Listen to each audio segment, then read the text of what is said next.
فإنك غفور رحيم. السلام عليكم ورحمة الله وبركاته. Siɓɓe julɓe ko siɓɓe meɗen wonɓe Birmingham ɗo ɓen woni ko hewtini en ɗo ɗen yo en tolno jama julɓe meɗen wonɓe fottuɓe ɗoɓe. Haray ko adi kon ko tooli jama on fof ko seeniɗen ɗo kon ko fi islam wona fi hay hunde ko hina fi islam. Haray ko andigol en kadi wota en jokku hay hunde go nder ga goɗɗum go ko hina fi ko aranden kon. Haray ko tooli mawɓe ɓen, ko tooli sukaɓe ɓen, ko tooli taalibaɓe seeniɓe fi waaja gollen ɓen. Haray dente ɗen fof fuɗɗori honɗum pottal fi ɓantal fi Fuuta Jalongal. Haray en jarniɓe ko tooli maɓɓe en tawtini ɗon haray ko tooli taalibaɓe meɗen seeniɓe ɓen. Cheikh Moussa en ɓe seenoto ɗo ko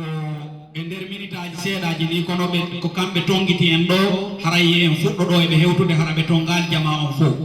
Haray en ala jonnude haala kan ha juuta. Haray ko ɗum ɗo woni ko fottini ɗo. Assalamu aleykum wa rahmatullahi wa barakatuh. Haray joni en wattude sookeji cheikh ɓe meɗen ɓe. أعوذ بالله من الشيطان الرجيم. بسم الله الرحمن الرحيم.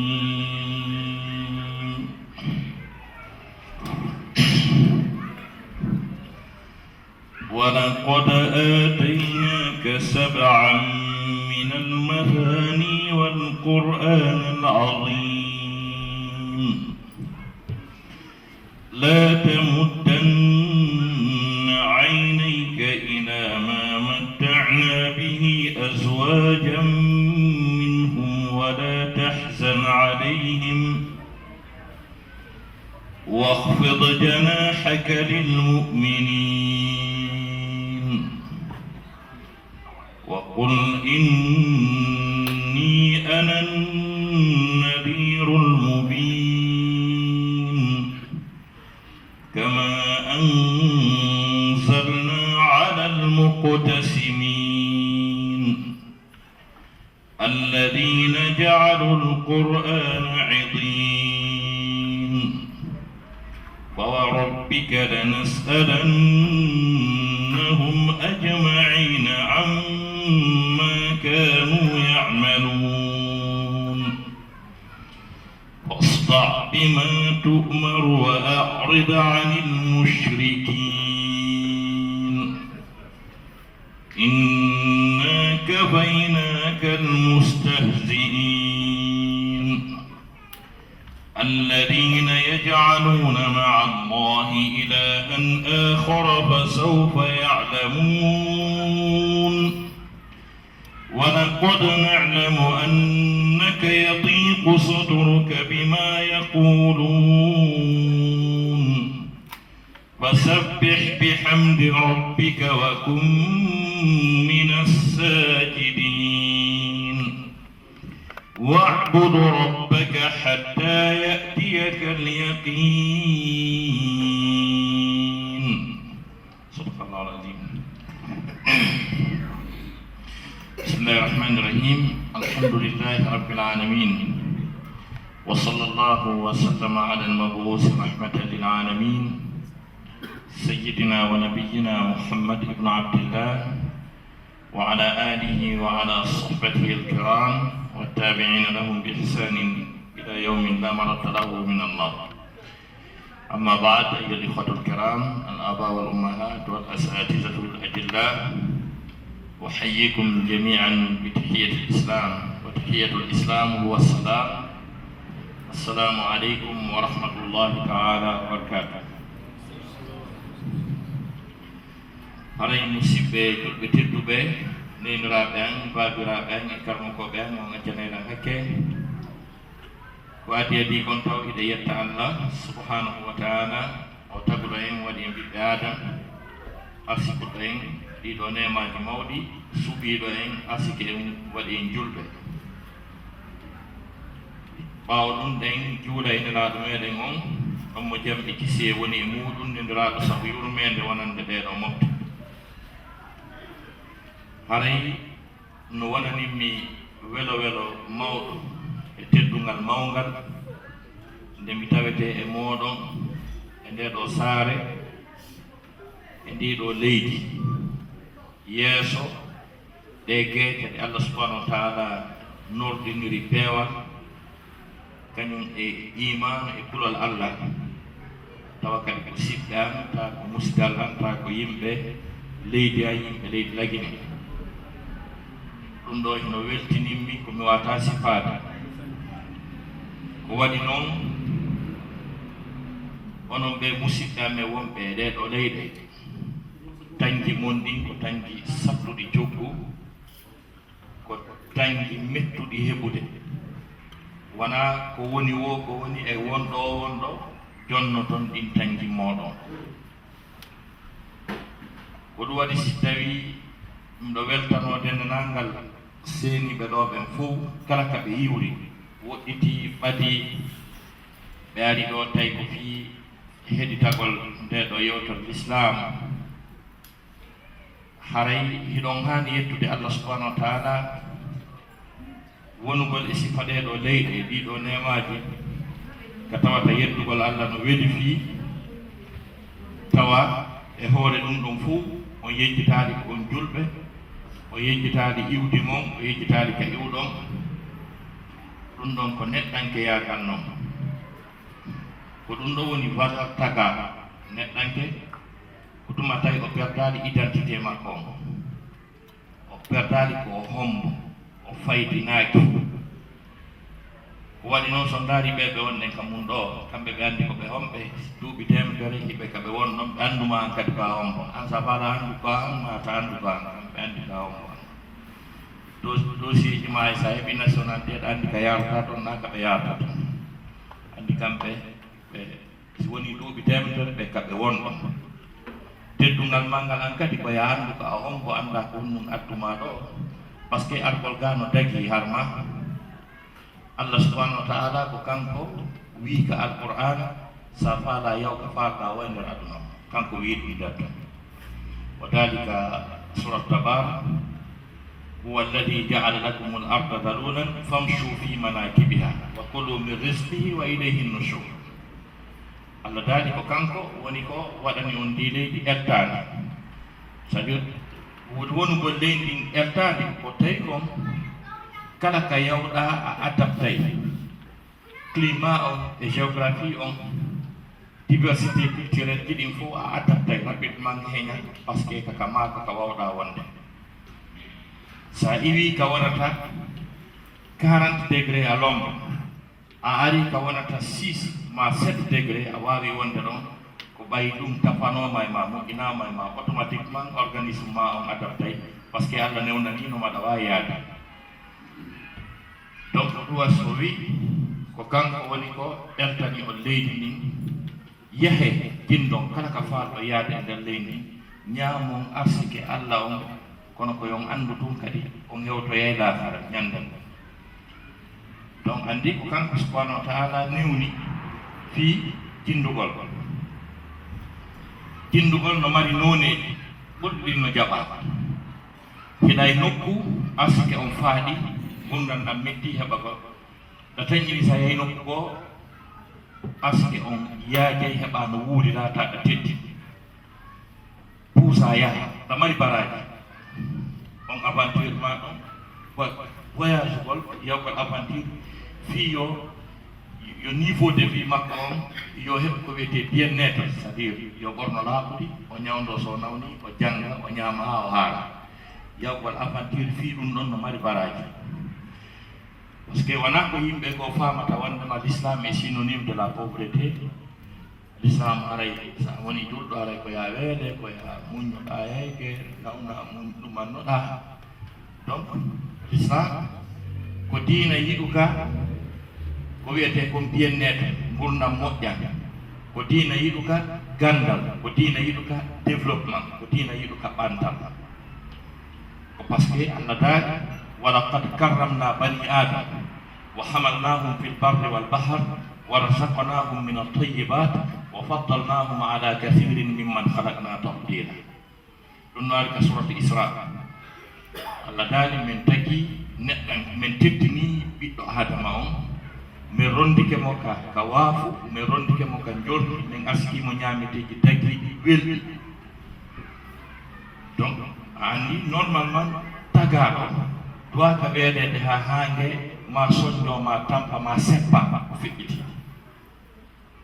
parce que Allah tigi no dal okay bismillah jowaton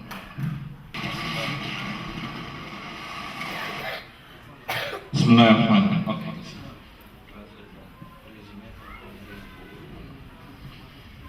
voilà wiwɗen Allah subhanahu wa ta'ala o ɓangini ka alqur'ana wondema tagaɗo no hani heɓde gurdam moƴƴan hara o ɓittaki o soñjaki kaw yewti en ɗon fi ko waɗani en ko waɗɗoɗen o haali fi pucci ha gasi nder on aya ɗon imo sappi ɗon piiji goo kadi ɗi o waɗanoyte en kadi ko ɗum wonti ɗe otoje sifa ɗum Allah subhanahu wa ta'ala dali wal khayla wal bighala wal hamira litarkabuha wa zina wa yakhluqu ma la ta'lamun. O waɗani on pucci, o waɗani on bampucci, o waɗani on geloɗi ɗi ƴawon e muɗum kañum e tuɗari kadi. O wi mi taganayi on kadi ko ƴawon e mum ko on anda. So ndari aya on fondo tippoto Makka ka Qurayshiyankoɓe fondo on sayi hari ko ɗum ɗo woduno pucci e bampucci kañum e geloɗi e babbi ko ɗum woduno on sayi. Si Allah no wi o taganayi ɓe kadi ko ɓe anda c'est à dire ko ɓay haray ko yimɓe ɓen Allah faala wiwde ɓen ɗon nden ñande si tawno limousine walla addama fondo on sayi. Imaginez ko au 7e siècle si limousine walla ma boyendu walla addama ɓe yamɗa andi ɗum ɓen nayi ɓe ganda. Mais tay ko ɗum ɗon Allah nan ɗon foti fi génération ji aroyoji ɗi par ce que ɓay o wi en seppata est ce que ɗum ko Allah sappi ka qur'ana ɗon pucci e bampucci e geloɗi kañum e bambi aduna Allah on fof ɗum noye aduna Allah on fof suffisamment ka faalaɗo o heɓay ala hande. Mais ala ka wiyete welɗo ala auto ala métro ala train ala avion ala no wawonde ɗi fof ɓe wata heɓde kono ɓe heɓay goɗɗum e mum tigi tigi on ma no woodi peeji maɓɓe fof. Allah subhanahu wa ta'ala o ɓangini ko fiwontum o addani ɓe ɗum et puis ka so ndaari piiji ɗi Allah sappi ɗin ko ɗin kadi wonti ga kon kala e rôle mum on. Puccu mbam puccu ngelo mbabba ngelo bamba ko ɗum ɗo woni tigi tigi on ɗe camion je ñande modanade rondoto ɗum tolle. Baboy koy ko ɗum woni koye mini karo e ma bana o tos koy koy. Pucci ɗi ko ɗum woni ɗe voiture je ɗe ɗumata dogay heña sifa ɗiɗo piiji fof. Donc ɓay fi amma laaɗe ɗen e kumkije ɗen ka waafo ma sima batoje ɗen ɗum noon kan Allah subhanahu wa ta'ala o woodi no fi muɗum ɗon kadi o diversifie o haali façon laaɗe ɗen kadi o holli ko ɗe buy. Mais nden ñande Allah subhanahu wa ta'ala wolanayno Quraysiyankoɓe yimɓe Makka ɓen fewno ka alqur'ana fuɗɗino tippade hari kamɓe bateau fof ko ɓe andi ko façon ɗiɗi. Bateau wal ko lumbina goɗɗo e ko o yaara o voyagera kañum e bateau wal nangi ngal liɗɗi ɓe anda ɗum ɗum. Mais aya on noon ko wi ko bateau je bus. إن في خلق السماوات والأرض واختلاف الليل والنهار والفلك التي تجري في البحر بما ينفع الناس. سنجتي والفلك التي تجري في البحر. أو آية من جنگان دو هي سورة البقرة. أو آية دو kala ko wi'a science ko wi'a gandal kon fof ko jangete hande université ji ɓurɗi mawnude nder aduna non fof o aya no explique aya goto un seul verset coranique qui parle de toutes les différentes disciplines scientifiques et l'avancée et progrès technique et technologique. Un seul verset aya goto fet ta biologie no ton, astronomie no ton, mathématique no ton, anthropologie no ton, géographie no ton, embryologie no ton, e nder aya gooto ɓedda mais ƴetten e aya on ɗo ko faalɗen ko Allah wi ko wal fulki llati tajri fil bahr bima yanfa'u nnas wal fulki llati e ɗellaade ɗo laaɗe ɗen ɗo ko ari au pluriel par ce que haala arab c'est à dire laaɗe ɗen ko ɗe buyi na laana woota na bato gooto par ce que haala arab si ɓe inni hada qalamun ɗum ɗo ko bik aɗa ko singulier si ɓe inni hasani galamani ɗiɗo ɗiɗi ko bik ɗi ɗiɗi ça c'est le duel dans le langage grammatical arabe on a ce qu'on appelle la dualité le duel existe wiyogol on ɗiɗo ko arabe ɗum mari ɗum anglais ala ɗum français ala ɗum mais arabe kañum no mari wiyogol an on ɗiɗo on tato on buy donc si tawi no wonay au pluriel no woniri au pluriel haray ɗuma on sansay iwtay ka masculin directement ara ka féminin si tawi si on parle de chose ta ko piiji wonɗa haala si tawi tum bikkiji ɗiɗi no wawi wiide hasani kalamani bikku goto haada kalam c'est à dire au masculin mais no woniri pluriel ɗuma on sansay wonta féminin directement wiye hasihi ak laamu jonno ko wan si aya wi wal fulki e laaɗe allati bay ismul mawsul on ɗo ko arɗo ko mo annas haray no holli wondema batoje ɗen koɗe buy wal fulki llati e ɗen laaɗe tawi noon nden ñande ko wano laaɗe ko ɓe andi ko gollata ko façon jiɗi ɗi pet Allah addi au pluriel mais ndare ce qui suit ko jokki kon wal fulki llati tajri fil bahri bima yanfa'u nnas e ɗen laaɗe ɗen batoje dogoje ka waafu fi ko nafa yimɓe ɓen hande ɗaɓɓiten catégorie ji batoje bien bateau ko naɓa yimɓe ta ɗum ɗo ko service ta ko locomotion wona o Queen Mary wona Titanic on e Tango woni goto woni bateau bateau ko bateau de pêche ko nanga liƴƴi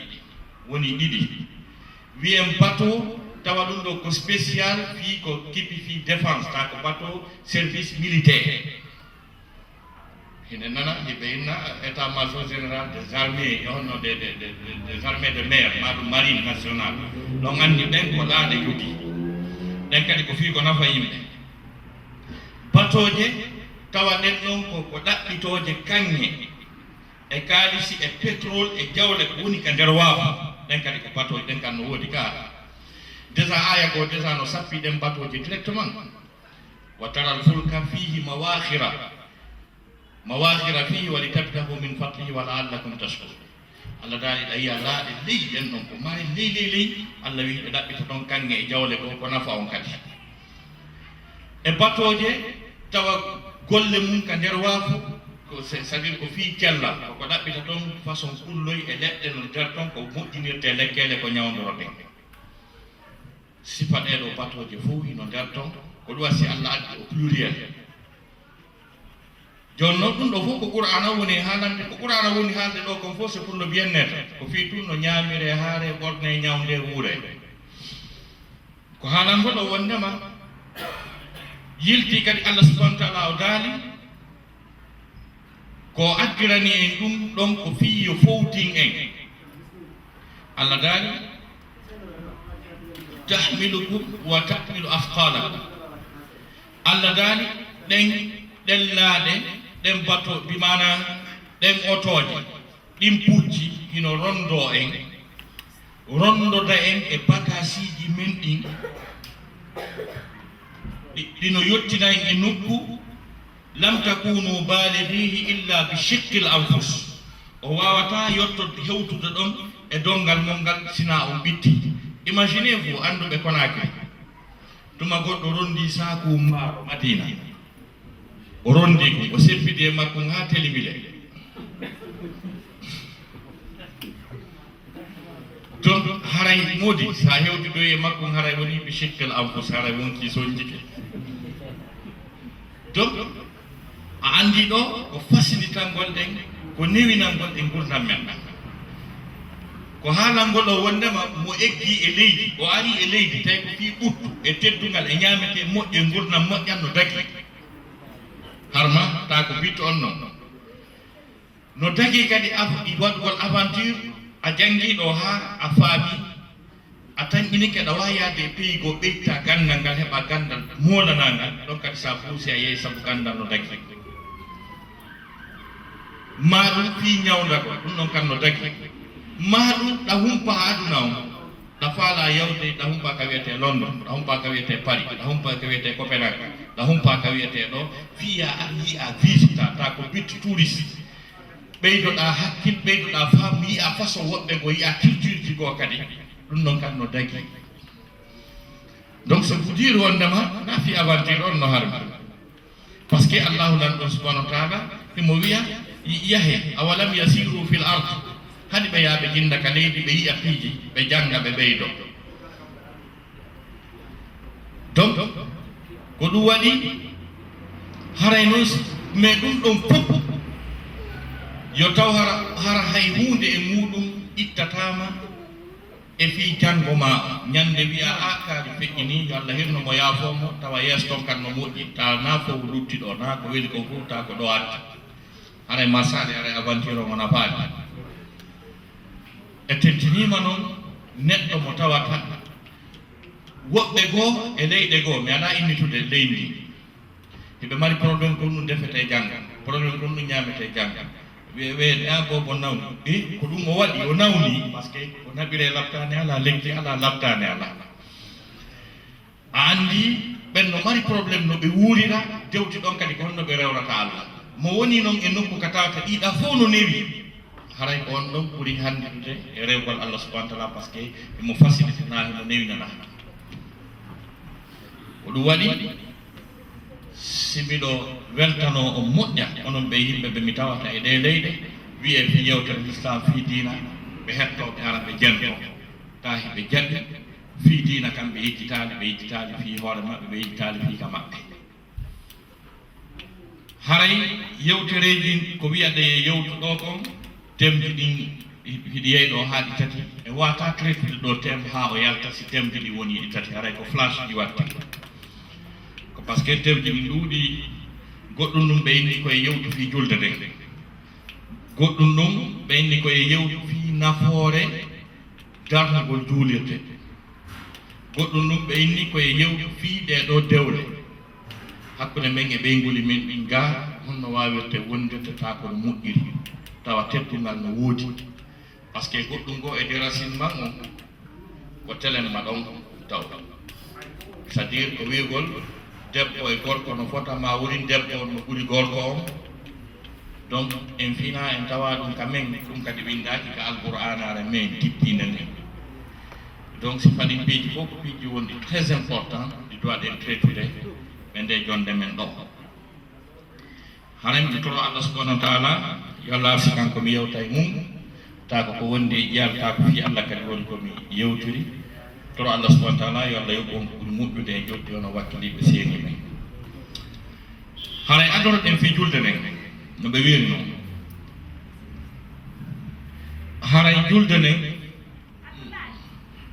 nden inchallah ɓe haali won woodi goɓɓe ga hakko jinnaɓe waɗanede translate ko wonɗen haalde konko anglais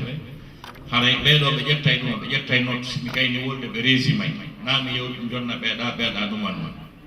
o andi conférencier jo na alluwal ngal to waha a waɗi nini wonde perda helal wonɗo débrouillade donc haray fi julde nde dewal ngal fof ko Allah subahanahu wa taala fatɗe e hoore men ko fof ko rewrete kon fof ko ɓuri mawnude ko ɓuri teddude ko nde julde l'islam on no dari e hoore pilier je joyi 5 piliers de l'islam julde nden ƴetti pilier wal ɗimmal ngal mais kono ko aranal ka golle par ce que pilier wal aranal ngal ko wigol la ilaha illallah muhammad rasulullah golle o ala ko wolugol ɗimmal ngal noon ko julde nden juulugol kon nden ɗo julde noon fi mayre no hawni no huɗɓini ha feƴƴiti inde serti e ko Allah rewrete kon fof Allah no mawnini teddini fi julde nde ngatawi ala wo laawol ngol goɗɗo wawata ko Allah yaforta goɗɗo ma o accanamo fi julde ala ko heddi kon fof alternative ɗi no woodi par exemple horugol ngol o wi ko si tawi hiɗa selli hiɗa wawi horude si tawi ko nayejo ronkuɗo ta hunde musatama mais il est trop âgé on ɗon horata suka wawɗo horude selon duuɓi makko ɗi kono mo nawni o sella on ɗon kadi horata andi ɗo solution no woodi debbo sowiɗo grossesse très avancé on ɗon kan no newnana ma ɗum wonɗo muyninde on ɗon kan no newnana andi newede noka gorka par ce que ko ɗum Allah subhanahu wa ta'ala o ɓangi no wi wa ala alladina yutiqunahu fidyatun taamu miskin ɓen ɓe no ɓittora korka kan ɓen ɗo yo ñammi miskinɓe ɓen wonɗo voyage ude en voyage ude ha gasa ma hiɗa nawni ɗon kadi qur'anayi fo man kana minkum maridan aw ala safarin fa iddatun min ayamin ukhra kala mo nawnuɗo ma haramo e voyage hara yo ñaam o yoɓoya ɗon ko korka kan zakka on le monde légal ɗum ɗon kadi ko piliyewal ɗo e l'islam ko marɗo feere wo feere nden kadi ma mbuɗɗin timma si tawi ko nemoraɗe ɗi goɗɗum ko ma wona ɗi capantati goɗɗum ma wona ɗi capannayyi gotol itte donc si tawi ko mbuuɗi ma on tigi heɓa au moins ko telenka amen to ko ɓanni 30 millions francs guiné mata ɗin no waali si wiya itte sakka e nder ɗin ɗon kadi e 1 million kala ko 25 000 francs wiyaɗa ya ittu donc kadi ya une facilité simplicité no woodi e mum donc si tawi ko hajjo Allah wi walillahi ala nnas hajjul bayt man istata ilayhi sabila Allah farli e julɓe ɓen ko hajjogol kono ko wawɗo o wawgol ngol ko piijidan gogo haraɗa selliɗa waawi hay so tawi ɗa mari paasi ko yara ka hajju so tawi ɗa nawni a sella wawata na an wiya hay so a nawna hunde mustama ko a nayejo ko a ƴetteteɗo na an wiya hay so tawi ɗa jogii mbuuɗi ko mata ɗa jogii mbuuɗi ɗin hiɗa selli hiɗa waawi golle ɗen si iwi ɗon kadi tawa toon kadi no yaho ta guerre ala wadde ɗo hunde sankakima ɗon kadi moodi ya une simplicité donc ndaare noon ɗeɗo tugale fof ɗe nayino ɗe limtuɗen ɗo ɗen ɗe fof majje kadi wona à tout moment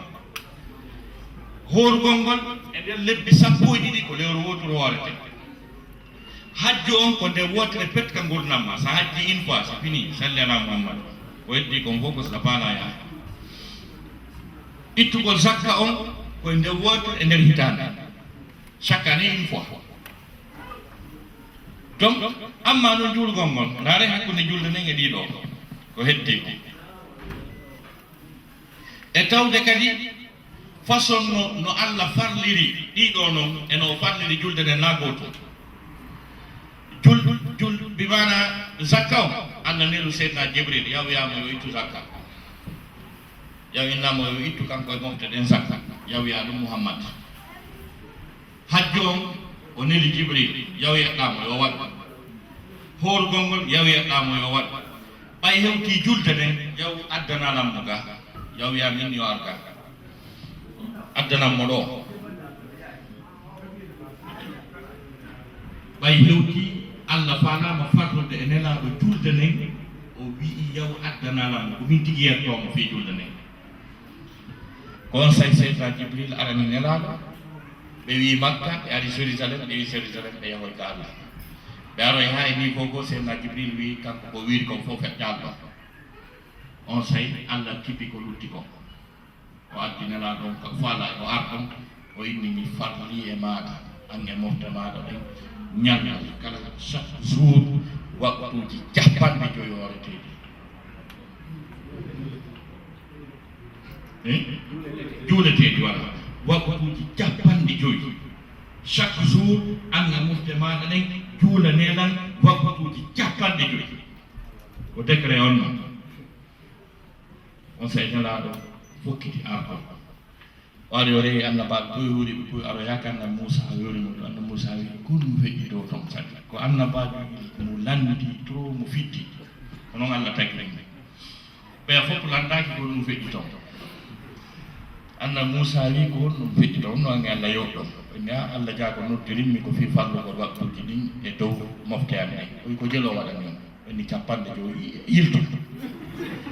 yawina yo duytu on gayntaɗo yawri ayo ɗuytu nelaɗo yiltiti aɗa wi Allah aray tigi tigi on haray ko ya ɗuytu ɗum ɗuuɗi Allah subhanahu wa ta'ala ɗuyti kadi wano waɗi sappo o arti ha gasi annabi Musa wi honno o ɗuyti o wi ko jeɗo ɗuyti waɗi sappo yilto yaw ya ɗuytu luuɗi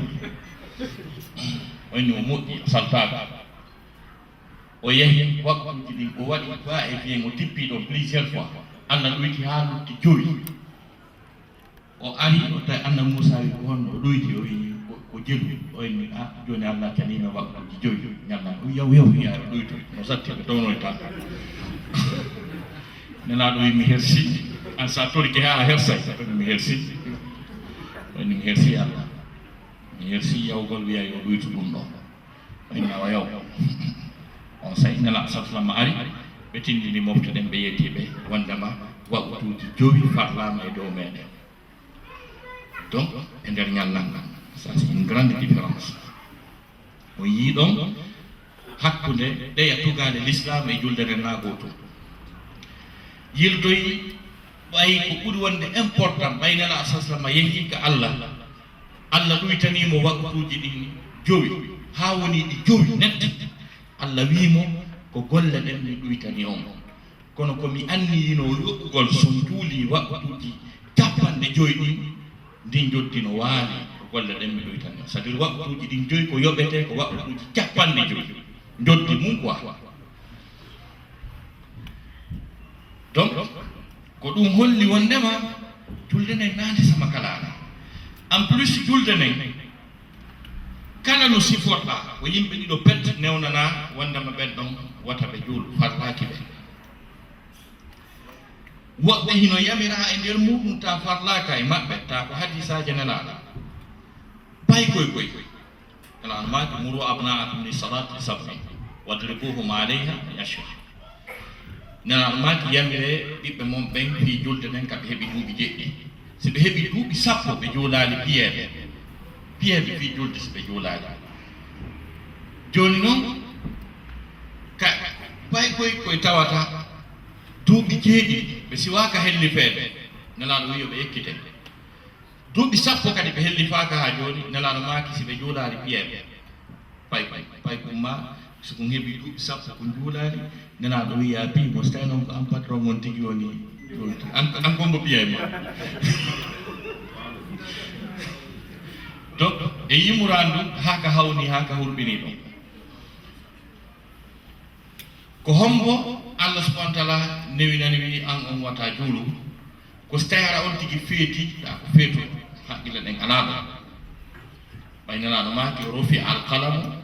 an salatin kalamel ngol bimana ɓantanama yimɓe tato joni noon no jeeya e maɓɓe neɗɗo feeto on ɗon haare taw juulu ha o dikka ma ɗum ɗaniɗo a ɗani ko tuma finuɗa o on say juula ka ɗaniɗa ɗon haarede accana ko heddi ko fof kala no nawnirɗa a juulay si a nawni tawa a wawata darade ko ya jooɗo ɓaroɗa si tawi ɗa wawi jooɗade hara ɓaraki ko ya jooɗo hara ɓaraki si tawi haysa a wata haysa jooɗiki a ɓariki a wata juulde ma sa waali ko ya waaɗo juula si tawi hunduko wata ontade a wata wide Allahu akbar a wata janngude haray ko ya memmi gite ɗe si tawi ɗum ɗon kadi hunde ala memminade ko ya miijoɗa juulde annioɗaɗa juulde kalkilanaɗo hoorema ha salmina kono personne ne épargne hay e goto Allah subhanahu wa ta'ala accanali fi wigol julde ndaare ko andirton fi julde nden no hawni no hurɓini Allah tolerata julde nden ko ñande goo sahaba ɓen no ƴetti kafaje no yehi no watti jihad fi diina Allah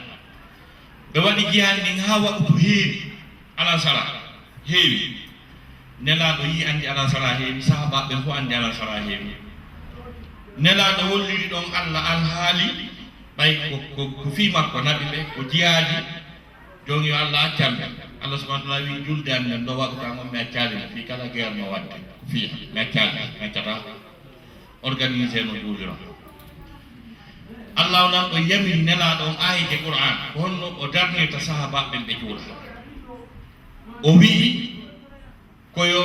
nela saslama darno julde nden sahabaɓe goo daro ɓaawo makko ɓe habbe ɓe ƴetta kafaji ɗen fewtodira e heferaɓe hiɓe piiruɗe ɓe defandude ɓeya ha ɓe juula ɓen ɗon juula darɗe ɗiɗi wonɓe ɓaawa nelaɗo ɓe immo ɓe salmina ɓe immo direct ɓe ƴetta kafaji ɗe ɓe yaha ɓe daroyo place ka ɓeya ɓe juulano kamɓe kadi ɓe arda ɓe juulda nelaɗo darɗe ɗi hettide nelaɗo salmina nelaɗo juula darɗe nayyi groupe kala juula darɗe ɗiɗi en pleine guerre julde accaka kanko koye wonno noon poɗirta hambuga walla e siyum buubu bum dara ɗon de Real Madrid hasan hata juulade ta yimɓe no ka désert ka wonata 50 degré à l'ombre ɓe jogui kafaji Allah canari ɓe fi juulugol donc e yii wondema julde nde wonande sama kalare en plus dewe ɗen fof no wawi yaadude goɗɗum sina julde hiɗa wawi limude zakka ɗa fuɗɗi limde zakka Cheikh Ibrahima araka mawi e alayhi salam bisimillah wone ɗo ko tolimo ɗo e ɓengol neg alaaɗa jiɗinoya seeɗa taɗa limude zakka hiɗa wawi wadde ihram ma fi haji haga yiida e musidɓe ma julɓe yewton fi business yewto kamen toon no wawi alhamdulillah tawa a holɓinanike hay ɗum en plein safa e marwa awa yewtude goɗɗo en plein tawaf la wanga ala je jaɗon ga taɗo wangade koy ta haala no marsa yewtere no marsa ta ko hajji hiɗa hoora haga taɗa hoori joɗɗa yewto fi business yaha yeeya c'est à dire dewe ɗen fof hiɗa wawi jokkidude e goɗɗum go sona julde nden julde nden sa wi Allahu akbar haray a yarti ka ɗum ka adna a yarti a hiwrota ko goɗɗo a hiwrotota ko a wernatamo yewtata watta fof hatuma salminɗa o donc ɗum ɗo kadi c'est une particularité une spécificité fi julde nden par rapport e ɗeya dewe hedditiɗe ko ɗum noon waɗi si fi julde nden no hurɓini ha feƴti nena saslamaki awwalu ma yuhasabu bihi al-abdu yawma al-qiyamati as-salat fa in saluhat saluhat sa'iru a'malihi wa in fasadat fasadat sa'iru a'malihi nena saslamaki ko adite neɗɗo si maayi arama lahara kala ko ittuɗa sadaka ko ittuɗa zakka ko hajjuɗa ko rewɗa Allah kon fof ko adite darede ko julde nden darete si julde nden darama wi julde makko nen no moƴƴi c'est fini andi hay si hajju moƴƴano ko heddi kon ɓe Allah julde nden men tawi no moƴƴi kono hajju on zéro zakka on zéro jokkeren a zéro fof zéro kasi julde nden moƴƴi himo wona to aljanna si tawi tum julde nden darama tawi no julde nde réglari kelɗa o Allah julde nden kelɗa kono hajju o zakka o jokkerenɗa moƴƴugol wammu ngala daɗaneɗa o yiite te fa ɓawta gonɗo haray ko yiite o suti ko heddi kon dartaki andi te tuma yimɓe ɓen dari dargal ñande kala ko goɗɗo golli kon fof yoɓete ko adete darede ɗum c'est très important tawi si ɗon moƴƴi naade mo aljanna si ɗon boni naade mo yiite ko ɗum waɗi Allah subhanahu wa ta'ala kambaji makko ɗin e fi julde ne min ɓurɗam hulɓinde fi julde bel komi jangi kon komi tawi ko c'est à dire wona ɓe juulali ɓen kamba on ɓuri nangude qur'ana wi fa waylun lil musallin fa waylun lil musallin wiyal fa waylun lil ghayri l musallin fa waylun lil musallin wona lettuɓe sattuɗe wonani juuloɓe ɓe kono ko juuloɓe julde honde alladina hum an salatihim sahun ɓen wersindiɓe julde maɓɓe c'est à dire ko juulowo tigi Allah wi lette ko wiyete waylu kon wonani neɗɗo juulowo kono o juulata leere ka juuleteɗo o jangata o anda no juulirte si haɓɓirama o anda ko jangete si turama o anda ko jangete ndeno taye o anda taye o anda no longal lotorte surtout ɓe rewɓe ɓe mari période ji ɗi tawata ma ɓe loto longal ɓe anda no ɓe laaɓirte kala ñawore fi julde on tigi anda few o dewta ɗon kadi leetingol waggu toon ko ɓen ɗon Allah wi waylun wonaniɓe kon ɗum no wiyete waylu ñande goo ɓe landino kon ɗum wiyete way sahabajo no e Abdullah ibn Abbas o wi lette ko Allah marani wersindotoɓe julde ma jiiɓita julde maɓɓe nden ko koloyji yiite yiite jahannama ngen tigi yiite ngen ñande wo ñande nge wiye Allah mi torjam woɗɗintinnan e koloyji yiite ɗin laabi capanɗe jeeɗiɗi 70 fois tous les jours jahannama wiye Allah woɗɗintinnan e koloyji yiite tawa sali ɓe juulaali no juulirte noon ko ɗin koloyji yiite ko yiite huli ko ɗon ɓe suti e aya ko Allah daali fa khalafa min ba'dihim khalfun adaa'u salata wattaba'u shahawat wa sawfa yalqawna ghayya Allah daali woɓɓe goo artoyi min noon on aya miyemo ɗum par ce que harayla reeni wiya Allah wi woɓɓe goo artoy ɓay feƴƴe sahabaɓe yiɓɓe moƴƴuɓe Allah wi woɓɓe goo artoy kadi ka atna ɗo adaa'u salata ɓe yeebi julde nden Abdullah ibn Abbas o wi ma taraku salata ɓe salaki juulugol koni ko ɓe juulata e waktu ɓe anda ñawore julde ɓe saboti ɓe waɗi pagay e julde nden adaa'u salata wattaba'u shahawat ɓe jokki beleɗe fa sawfa yalqawna ghayya ɗen kadi bugoyte e ko wiyete ghayyaɗo tawi ɗum kadi ko koloyji goo kadi hara naaɗiɗa ɗin ɗon kadi yiite jahannama ngen no tori Allah laabi capanɗe jeɗɗi Allah woɗɗintin ɗin koloyji ko ɗon yimɓe ɓe juulata e waktu ɓe ma ɓe jangata mo juulirteno ko ɗon ɓe naɓoyte jonno mo juulade on mo juulade o donc en andi fi julde nde hino hurɓini musidɓe julɓe tedduɓe ñande goo fewno annabi Isa alayhi salam neɗɗo feƴƴinno ɓe yeeɓe surroye mo ha gasi woɓɓe goo e surroyɓe ɓe yejjiti toon bagre mum kanŋe o andi so ɗum o yiltiti ka gaburu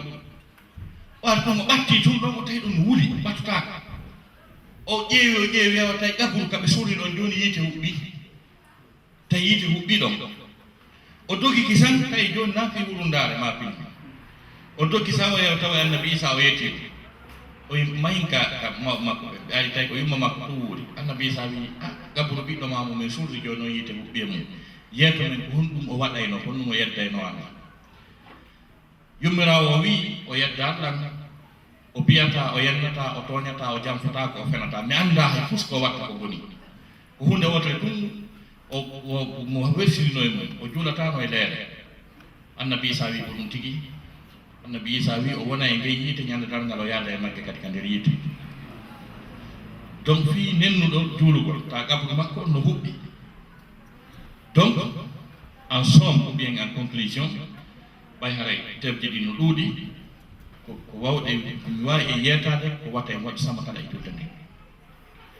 julde nden no mari avantage ji kadi moƴƴi juulowo régulièrement ka o juula ene juulirteno Allah ƴetta e charge fi arsike makko arsike sattata ko ñaama ma apéro e makko hoyay dali wasbir nafsaka Allah subhanahu wa ta'ala no yeeti nelaɗo wonnon wa'mur ahlaka bis salati wastabir alayha Allah dali yamir ɓeygure maɗa nden juulugol ñiɓonge mum arsike o mi ƴettani o ɗum ko avantage en plus kadi nokku ka juulete gere hoye ɗum hoye sadi seytane e julde ɓe wata wondude waktuji ɗin joyi juulete ka suudu seytane ala place wadɗidirgol e monagol hamano yimɓe juulowo ala ɗin probléme ji e tawde kadi julde nden nde montahi kala bakkatu ko goɗɗo waɗi par ce que nela sasamaki wi ene ɗon andi gonɗude julde nafata on ɓeyni men ganda wo acceni yetto goɗɗo e moɗon harano hoɗi takko cangol ta o lootuto e cangol ngol laabi jowi e nder ñallal nelaɗo maki tuundi lutta e ka ɓandu makko ɓeyni o e woɓɓe julde mon nden noon ko ɗum nde ariyani c'est à dire nde loota e bakkatu ko bakkatuji ko yiiɗa kon ko darɗa ko a dowa ka darde kon suba juula ɗum yahi nanni a hettike hakkude suba ɗon e fana ɓe ko yejjituɗa ko faljuɗa kon fof juula fana ɗum noon kadi yehi a hettike ko ɗum haɗi waɗe nde wotere ɗum sa labbi engrais o nde wotere ara e lootike nde wotere ko heddi kon ɗa wonde mum ɗon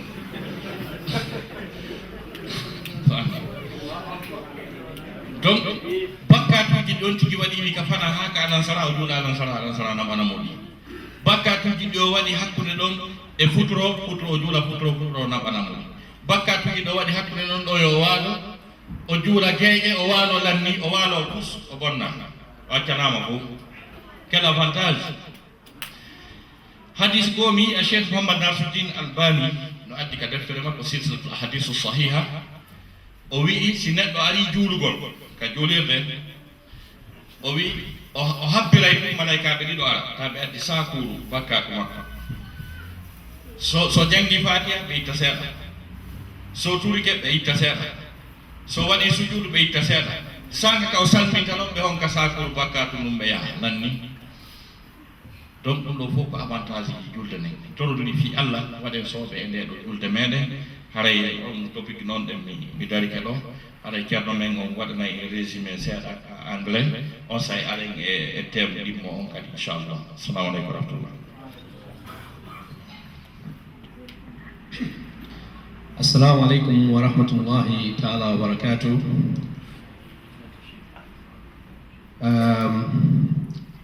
It's a very difficult example to follow. I will try and do justice to the conference that the Oustaz has just given, but I ask all of you forgive me if I fall very short. As you can understand, he's a well-landed and well-scholar Sheikh, so it's extremely difficult to imitate it. However, I'll do my utmost best to give a summary of what he has just advised us. He started by praying to Prophet Muhammad sallallahu alaihi wasallam and his companions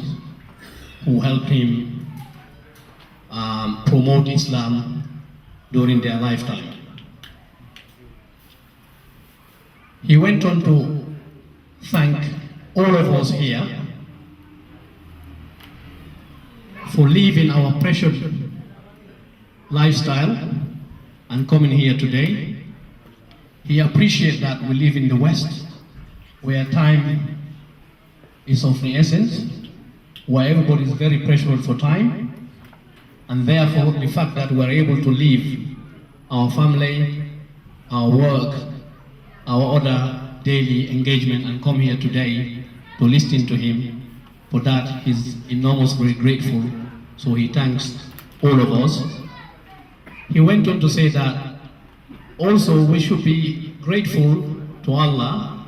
and should be happy for ourselves, simply because the sacrifice that we are making to come here to listen to him, that we should be very happy for ourselves, for the simple fact that we live in our precious life and come here and listening to him. He went on to read a verse in the Quran. I'm not going to read it back because I don't remember it properly, but the ayah starts,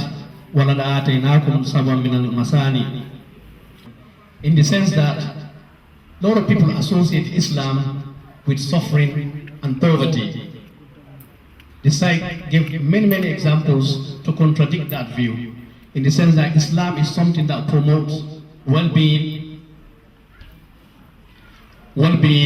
better living, and that Islam permits one to live there, a particular land, and to go to another land,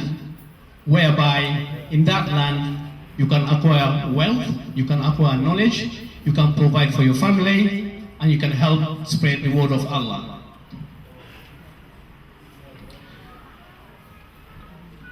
And he went on to say that we should also be grateful for the fact that God has allowed us, or has given us opportunity to come here and to live a country whereby normally the average person struggles to get their daily living, in the sense that in the morning you're not sure whether you have what you're going to eat in the afternoon, and in the afternoon you're not sure whether you're going to get what you're going to eat in the evening, what supper you're going to put on the table. And that we should be grateful that we have come to a country whereby all these things becomes a little bit easier.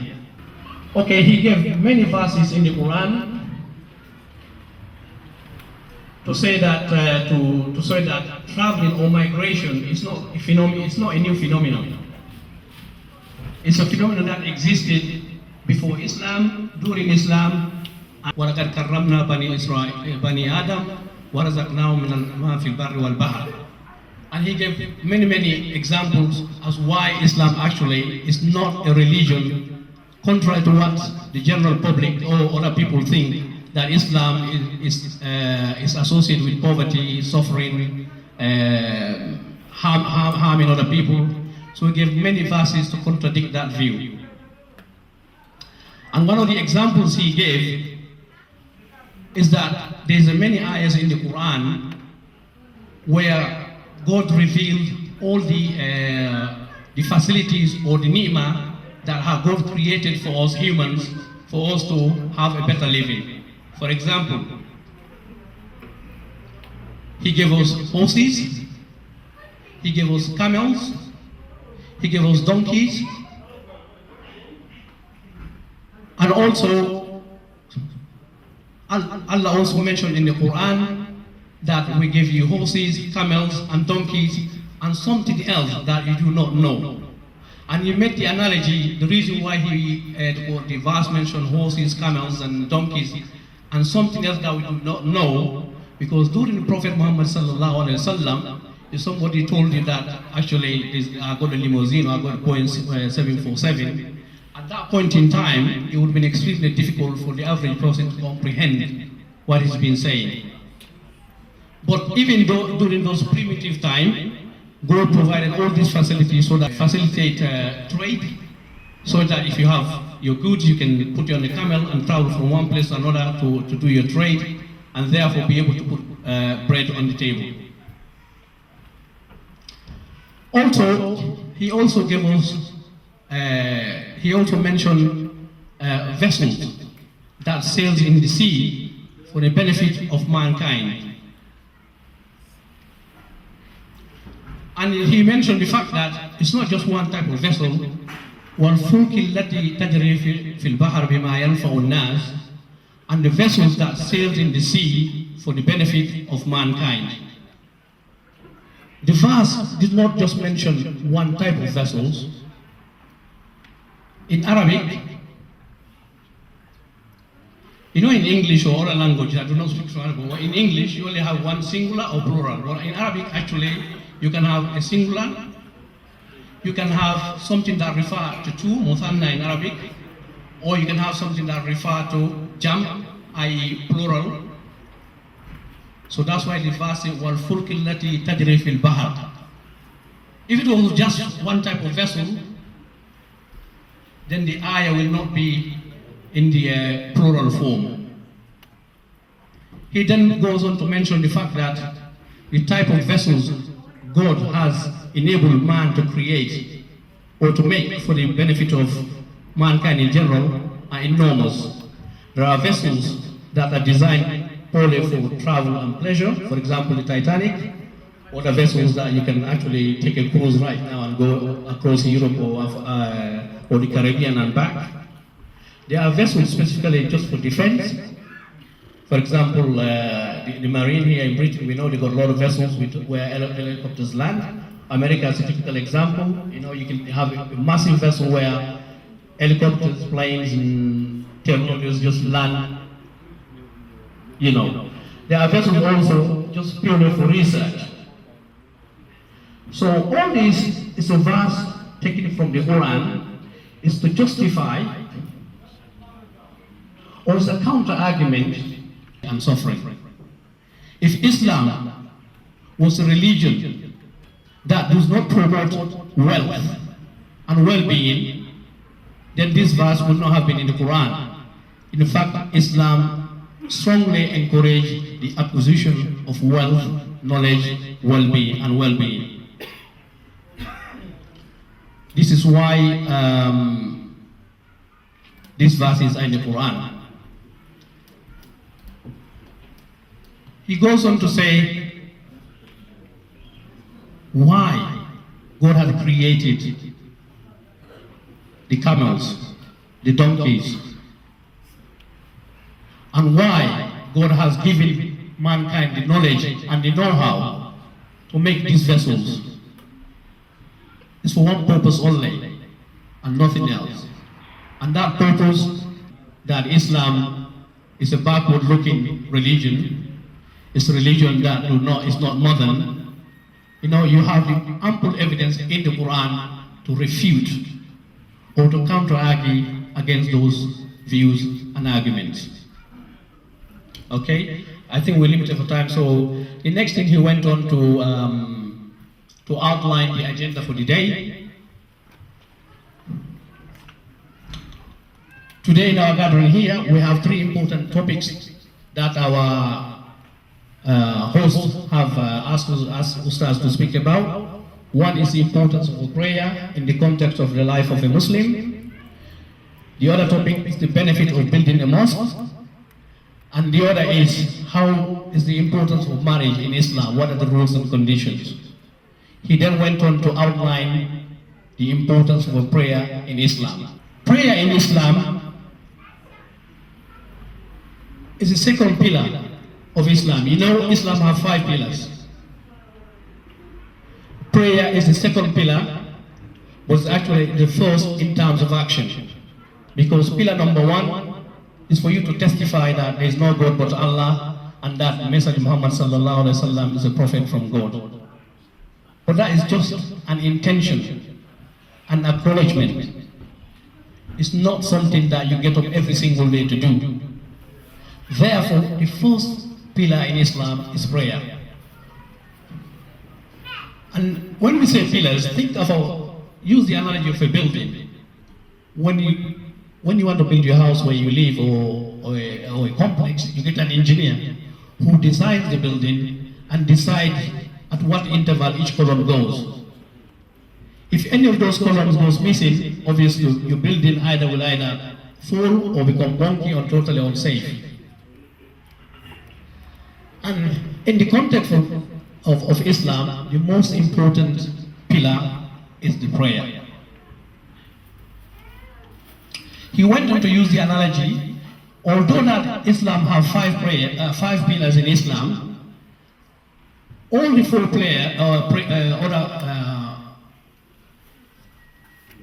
pillars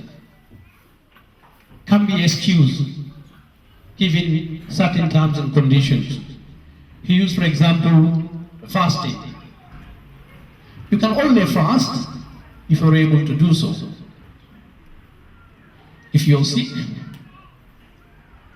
for whatever reason, then you are permitted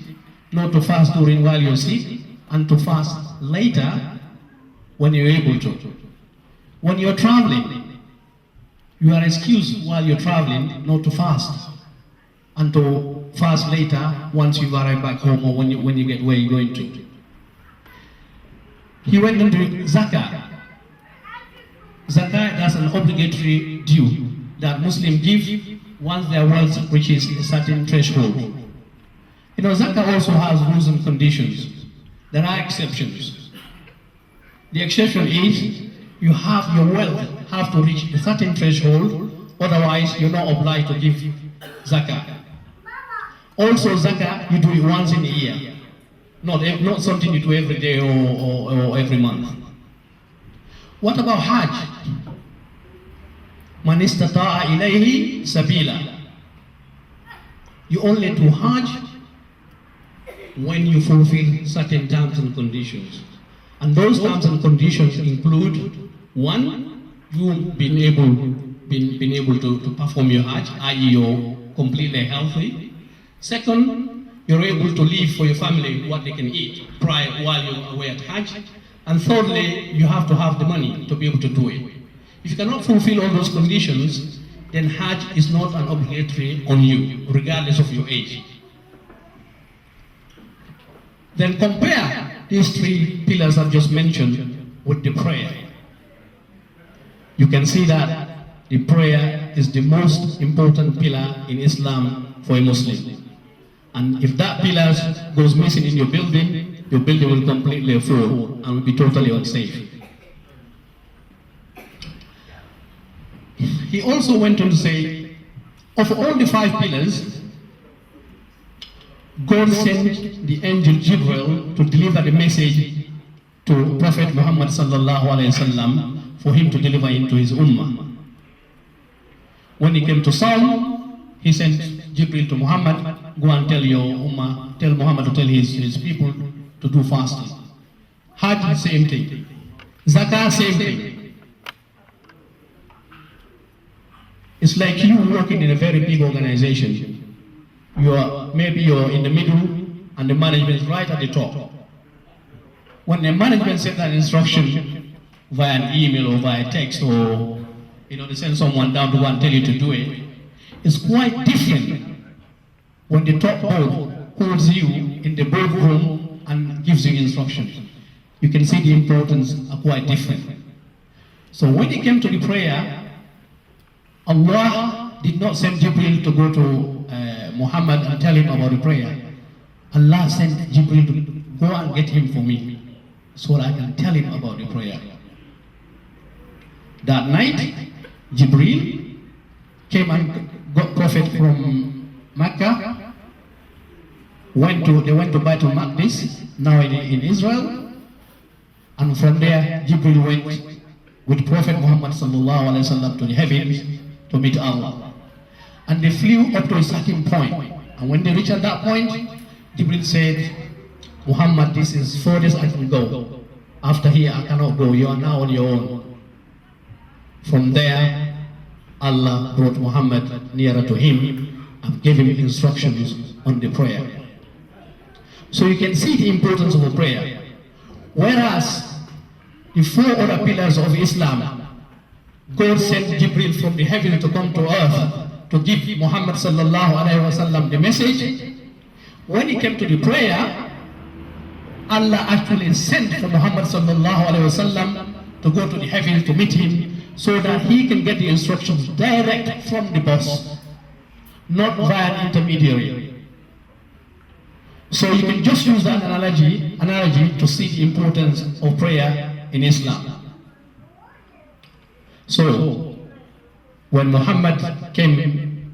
nearer to God gave him the instructions for the prayers and said, I have obliged you and your ummah to pray 50 times a day. Prophet, okay, you are the Lord, you are the boss, whatever you say is what I'm going to deliver. So, Prophet came down, descending on his descent, he went through past various prophets, until he came to Sayyidina Musa. Sayyidina Musa is a very inquisitive man. I don't know, some of you will know the ayah whereby, him and Khudar, when they went, when Khudar tell him, don't ask me, come with me, whatever you see me doing, don't ask. So Sayyidina Musa said to Muhammad sallallahu alaihi wasallam, what transpired up there with you and God? What actually happened? Can you tell me? He said, God has asked me to tell my ummah to pray 50 times a day. Sayyidina Musa said, not possible, no way. Your ummah is a very weak ummah. Go back to your Lord and ask him to reduce it. So Prophet went back, said, God, I ask you to reduce the number of times that my ummah have to pray. Discussion, and then God reduced it to 10. And then Prophet on his descent again met Musa again. Musa was a very inquisitive prophet. He said, okay. He went back to God, and God agreed to reduce it to 5 prayers a day. He came back, he went back to Mecca and started spreading the message of Allah. As I said earlier, in all the other pillars of Islam, there are exceptions. There are circumstances that can arise whereby you be forgiven for not performing those. However, the prayer, there is actually no exception. Regardless of what condition you are, you have to perform them. There are only certain exceptions whereby you don't have to pray. If you're mentally retarded or you're a child. Even a child, Prophet Muhammad sallallahu alaihi wasallam said, we have to ask our children to pray at the age of 7, and we have to beat them or punish them at the age of 10 if they do not pray. So this is a further indication or further amplification of the importance of prayer in the context of Islam. He then went on to give the example, I think it's Ghazwat Uhud, whereby Prophet Muhammad sallallahu alaihi wasallam, during the battle of Uhud, they were fighting with the kuffar, and the prayer time arrived, and Prophet Muhammad sallallahu alaihi wasallam wanted to ask for God to postpone for them to be able to pray, and Allah said, no, you have to pray. And there's an ayah in the Quran whereby Allah asked Prophet Muhammad sallallahu alaihi wasallam to pray with one part of his jama'ah, while the other part is guarding them against their enemies. So what actually happened, Prophet Muhammad sallallahu alaihi wasallam had to pray twice. One part he prayed with him, while the other part is guarding them. And then once they finished, the other part that prayed went to guard, so that the other part didn't pray first, come and pray with Muhammad sallallahu alaihi wasallam. So you can see that even during the battle, whereby you face your enemies, whereby you're trying to fight for survival, it's no excuse for not performing the prayer. So can you tell me, if Prophet Muhammad sallallahu alaihi wasallam, while fighting the kuffar, is forced to pray, can you tell me they're watching,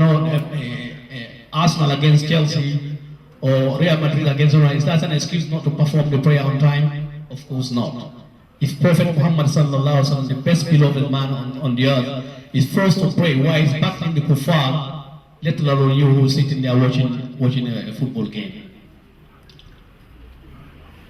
He went on to say,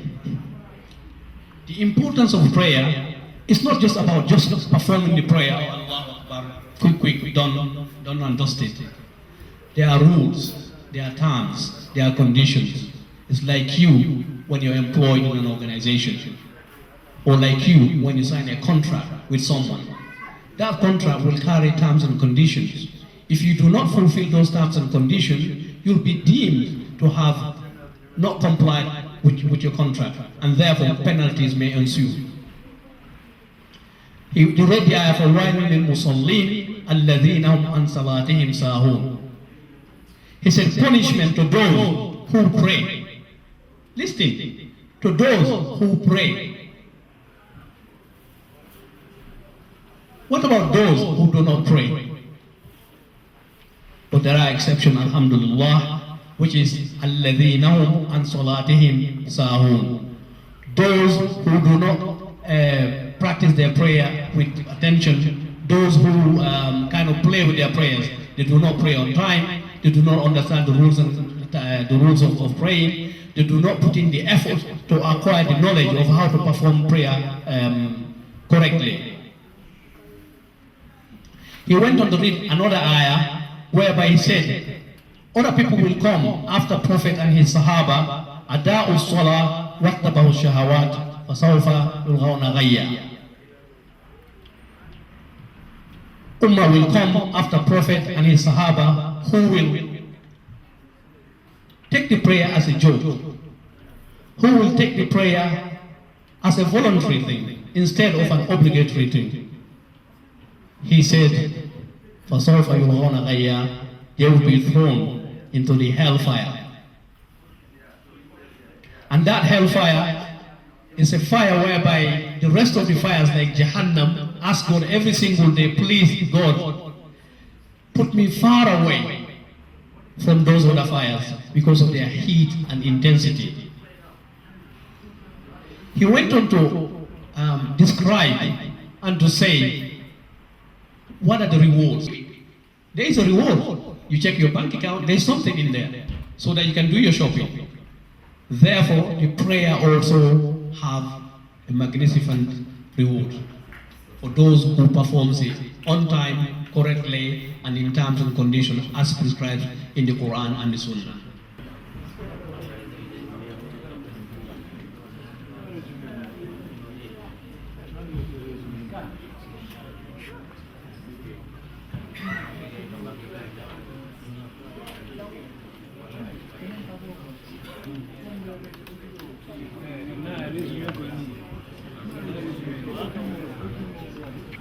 Keke wana kodo conférencier jon doit présenter ardo mamo ala moara kono haray mi pala yonno nam présenter mako babe men tato teddube arbe tawti en do wasla présenter parce que mi andibe hanke kamabbe me wonno donc dum ko Cheikh Moussa bedo teddungal jama fi mabbe ko mawbe men imamu men teddube e wonbe lesta haray be senudi e Cheikh Bangourado musidɗo meɗen sosojo wondanɗo en e ɓe mawɓe lesta mo joganiɓe teddugal mo tambiti dina kan toon ɓeru maɓɓe on komi yeey toon hanke kaw ɗo mi weeri kañum e Cheikh Chaban ndasimo ɗo yiiɗo ok mo salligade on ɗon ko suka ko Île Maurice o jeeya kono imo Angleterre gaɗen ko hunkiɗo alquran mo wallitade mabɓe ka juulirde meɗen lesta julnugol ɗon ɗen trawi e diyama e sifaɗi fof suka wonduɗo e needi hunkiɗo sellinɗo kadi e hunjande makko nden ino selli par ce que mi jentike mo wawi jangude tigui tigui o donc ɓeɗo tato ko déplacé spécial ari sembini jonde men nden fi en tawde haray ko teddungal moɗon e fi mabɓe inchallah. Gasi ɗo joni haray ko 47 minutes ko ha 45 dartoɗen juulen inchallah so on gasi haray wattana yakke par ce que si me yette jalloɓe ɓuyno ɗo ɓe ñameteji no ɗumannoɗa fayde kala ko wola ɗo si ɓe ñamal taw haray hunde famotako annatan dan so tawi question ji no woodi fii ko haalɗe joni ko fii julde nden yahayge ɗum ɗon kenenti ha ɓe noddina fi jul gongol tawara jama marko lando fi jul ono julde hewti torte honno para programme o si Allah jaɓi si en juuli e continue e programme o seeɗa kono en juutinta si aro en noon ka kuyerwal nam bisimilla ɓeɗo landade. Assalamu aleykum mi faala tullande ko fi wono iwɗo London somo wawi arde wono Birmingham wonnamo hoore lawol mo juula darde ɗiɗi ko salmina jamil jiddan ɓeɗo landiɓe ni est ce que julɗo no wawi wonɗo iwde London ara ɗo ara Birmingham ɗo e est ce que no dagui kaw ɗuyta julde nden ɗo ko yo yettoɗan iwi London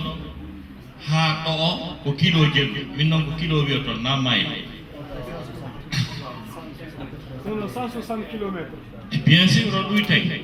à partir de kilo capanɗe jeetati e joyi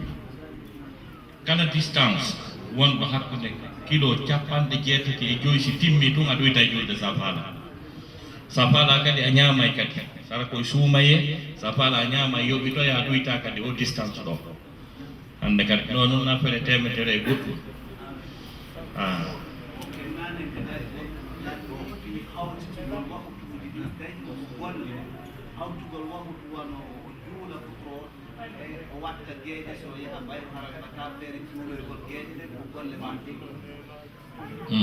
joni ko on question ɗon ko wonɗo très pertinente très importante en jaaɓoɗoy to on question ɗon e ɗiya question ji aroje e ɗiya si Allah jaɓi on ɗon question non ɓeɗo ni wiɓe tuni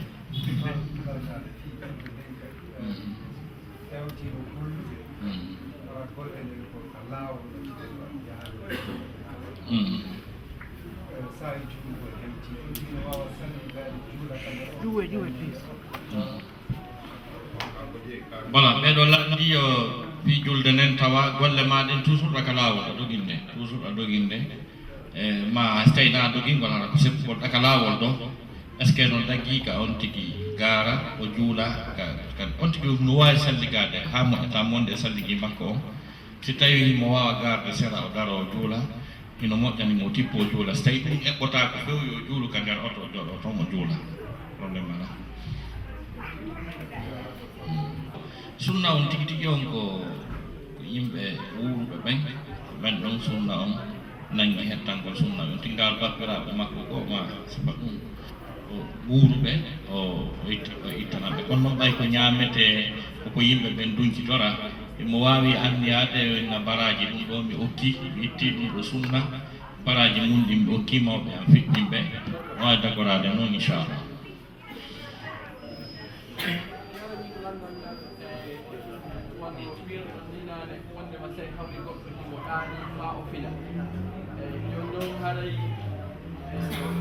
acci gongol non har no andi waktu non heewa ko joni ma selti ko yahay le golle ko ay ala no leer mo timmoto ko yaha golle womta dum acci go non ha joni walo tude joni fino yo anda fida ko mo wona fino yo parce que haray karamo ko no bantana daadi do haray haala no fini o joni haray ay ko no selli no ma tay har bay dum mi mande ko golle o yahay mo do wadde rebe makko ko yaa o gollo ya o waɗa rebe kadi farilla hoore makko ɗo rebe tan juulgol e subaka on tay gasi wonga julde den no yafanade no ani ɗo hatu o fini wo nelaɗo maki anna'i mo hasta yasta e qila kono noon harayna ɗo e ngol provocangol ɗaɓɓitangol fiyo waktu on tawormo e nder mum c'est à dire neɗɗo no ɗano ha gasa waktu o yaha fewtana e anni e makko ko sifa ɗum na tewagol pastano andi hakkude pewɗo e pewɗo normalement so ɗani ke toon ɗon o rata e waktu ɗon o tewa o ɗano ɗon ɗon haray mo mari bakkato kono lerde o fiɗi o juula e waktu ɗon kono haray mari bakkato ko nenni kom par ce que mo participe e ɗanagol makko ngol ha waɗi mais pas forcément wiwgol wondema waɗay réveil ji ma ɗuma si tawi ko suba on ɓay mo andi leere suba on o waɗa réveil fi yo finu o wawa juude suba on no waɗirta noon réveil fi golle makko ɗen ɓay ɗon ko fijirta ɗon satata ko ɗano donc haray ko wona noon ɗon mbaɗi komi wiya e question mum si goɗɗo voyage yeehi e nokkure tawi o waala e ɗon o ñallita to haray no daganimo kaw juula ɗiɗi e nder ten balɗe o won ton fadi o artirta makko ka haray bien sûr so tawi toon distance o woni kilo capanɗe jeeɗa o feƴƴinta barɗe nayyi ko embere barɗe nayyi o anni wongol ton haray masab imam maliki on hino wi'i wondema mo wawi ɗuytude c'est à dire o ɗuyta toujours julɗe ɗen en même temps o ñaama kadi simo faala siko suumaye donc o yoɓitoya mais o yoɓitata ko ɗuytaɗa ko nanni mo newnana ɗuytugol julɗe ɗen si tawi o feƴƴinoyta barɗe nayyi si tawi kadi ka ko fi haaju naɓuma affaire o yeeyi fi affaire a faami ta andi affaire o feƴƴitoyi barɗe nayyi régulari toujours kadi a ɗuytay ha ñande affaire on feewi o non naawi ko ɗum tigi no wi laggine no ari Angleterre fi affaire wiya affaire on tanke feewa noone o ɗuyte si tawi hara a yiwi London ɗo ari ɗo fi haaju mum ɗo taƴƴinino a neɓata kono alhaali neɓine tanke ɗaga ɗuytay ha ñande feewi wo hoota donc haray ko sifa noon tigi tigi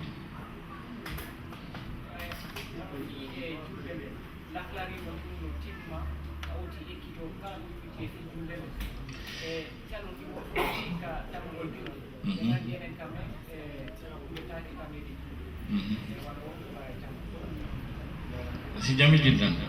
e lahlari en ko deftere men min janɗa e seeɗa kono kala fi julde no e nder may ɓurmo anden no yona fi juulugol ngol lahlari no yona suffisamment ala ko nde acci mo respecti ko lahlari o wi kon fi julde nden o juuli ɗum ɗon hara nden julde makko nden ko timmude noon ellahu sala donc ɓe landi kadi fi fiɓugol juuɗe ɗen e accitugol juuɗe ɗen kon ɗum l'islam o wi mum ɗo ko question mo duwaɗe wattande hakkille par ce que no woni sabu yimɓe ɓuyno haɗɗi no ɗumanni e tawde objectif l'islam o ko yimɓe ɓe weltu ɓe naɓɓitana yoɓe haɓɓo sa jokki diina ha haɓidi e fof aɗa wattan hakkille e diina ko jokkuɗa ko ngeno jokkirɗa ko sa diina ɗo mawɓa e lañcata donc en anndu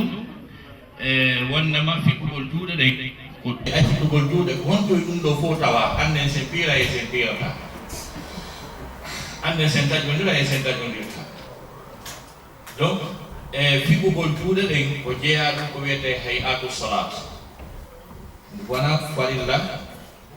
wona bimana sunna mo tawata sa accimo a sujjey ko jeeya ɗum e cuɗariiji julde nden kañum e ko kafidi e mum ko ɗum e nanata no woode nanta no sonke fi mum ɓay hay yimɓe ɓe ganda ɗum ko jogui groupe gotum ka nder julde ko wiyete du'aul istiftah du'aul istiftah on kañum e fiɓɓugol juuɗe ɗen e noone no on tigi jooɗorta noon so tawi ko fana wonɗa julde a juuli darɗe ɗiɗi bimana to façon no jooɗortoɗa noon tawiyoɗa on façon ɗon no serti e ndeɗa salmina no jooɗortoɗa to joni noon no joɗortoɗa noon nde ɗa salmina kañum e ko wiyete du'aul istiftahu kon e fiɓugol juuɗe on ko gotum ko groupe gotum na hande en sonki wi no joɗorɗe ma no joɗortaki en sonki wi du'aul istiftah kono ɗum memmini bole wi ke fiɓugol juuɗe accitugol juuɗe tawde fof ko gotum to noon ko gotum place voilà gasi awa joni e ñeññinayi ha ɗum ɗon ande ɗum noon ɓay anda kala ɗo haray wata andugol ɗum ɗon ɓay ɗum no luggi haray ma ngaron seeɗa joni haray ko raɓɓiɗi kon ko wiyete du'aul istiftah o yiya e woɓɓe ni siɓe sabbiri ɓe ni allahu akbar hara ko julde feññintede futoro ma ɗum gueeƴe ma ɗum suba o yiya ɓe deƴƴa ɗon ɓe deƴƴa ko juuti siɓe fuɗɗo jangode faati haray ɓe jangude goɗɗum bismika allahumma wa bihamdika wa ta'ala jaddaka wa la ilaha ghayruka ko ɗum ɗon woni ɗum du'aw simple ɗum gotum onti ko ɗum ɗon jangataka sa usunno wiya a'udhu billahi minash shaitanir rajim bismillahir rahmanir rahim non so janga fatiha hay nokku ala ka goɗɗo jangata qur'an hara usunnaki woni e nder julde woni na e nder julde hay sa wawata ɗum ɗo bismika allahumma wa bihamdika wa ta'ala jadduka wa la ilaha ghayruka hay so tawi a wawata ɗum ɗo du'a istiftahu on si a wi allahu akbar sondito a'udhu billahi minash shaitanir rajim bismillahir rahmanir rahim janga fatiha wata jangude fatiha ka julde a'udhu naki taw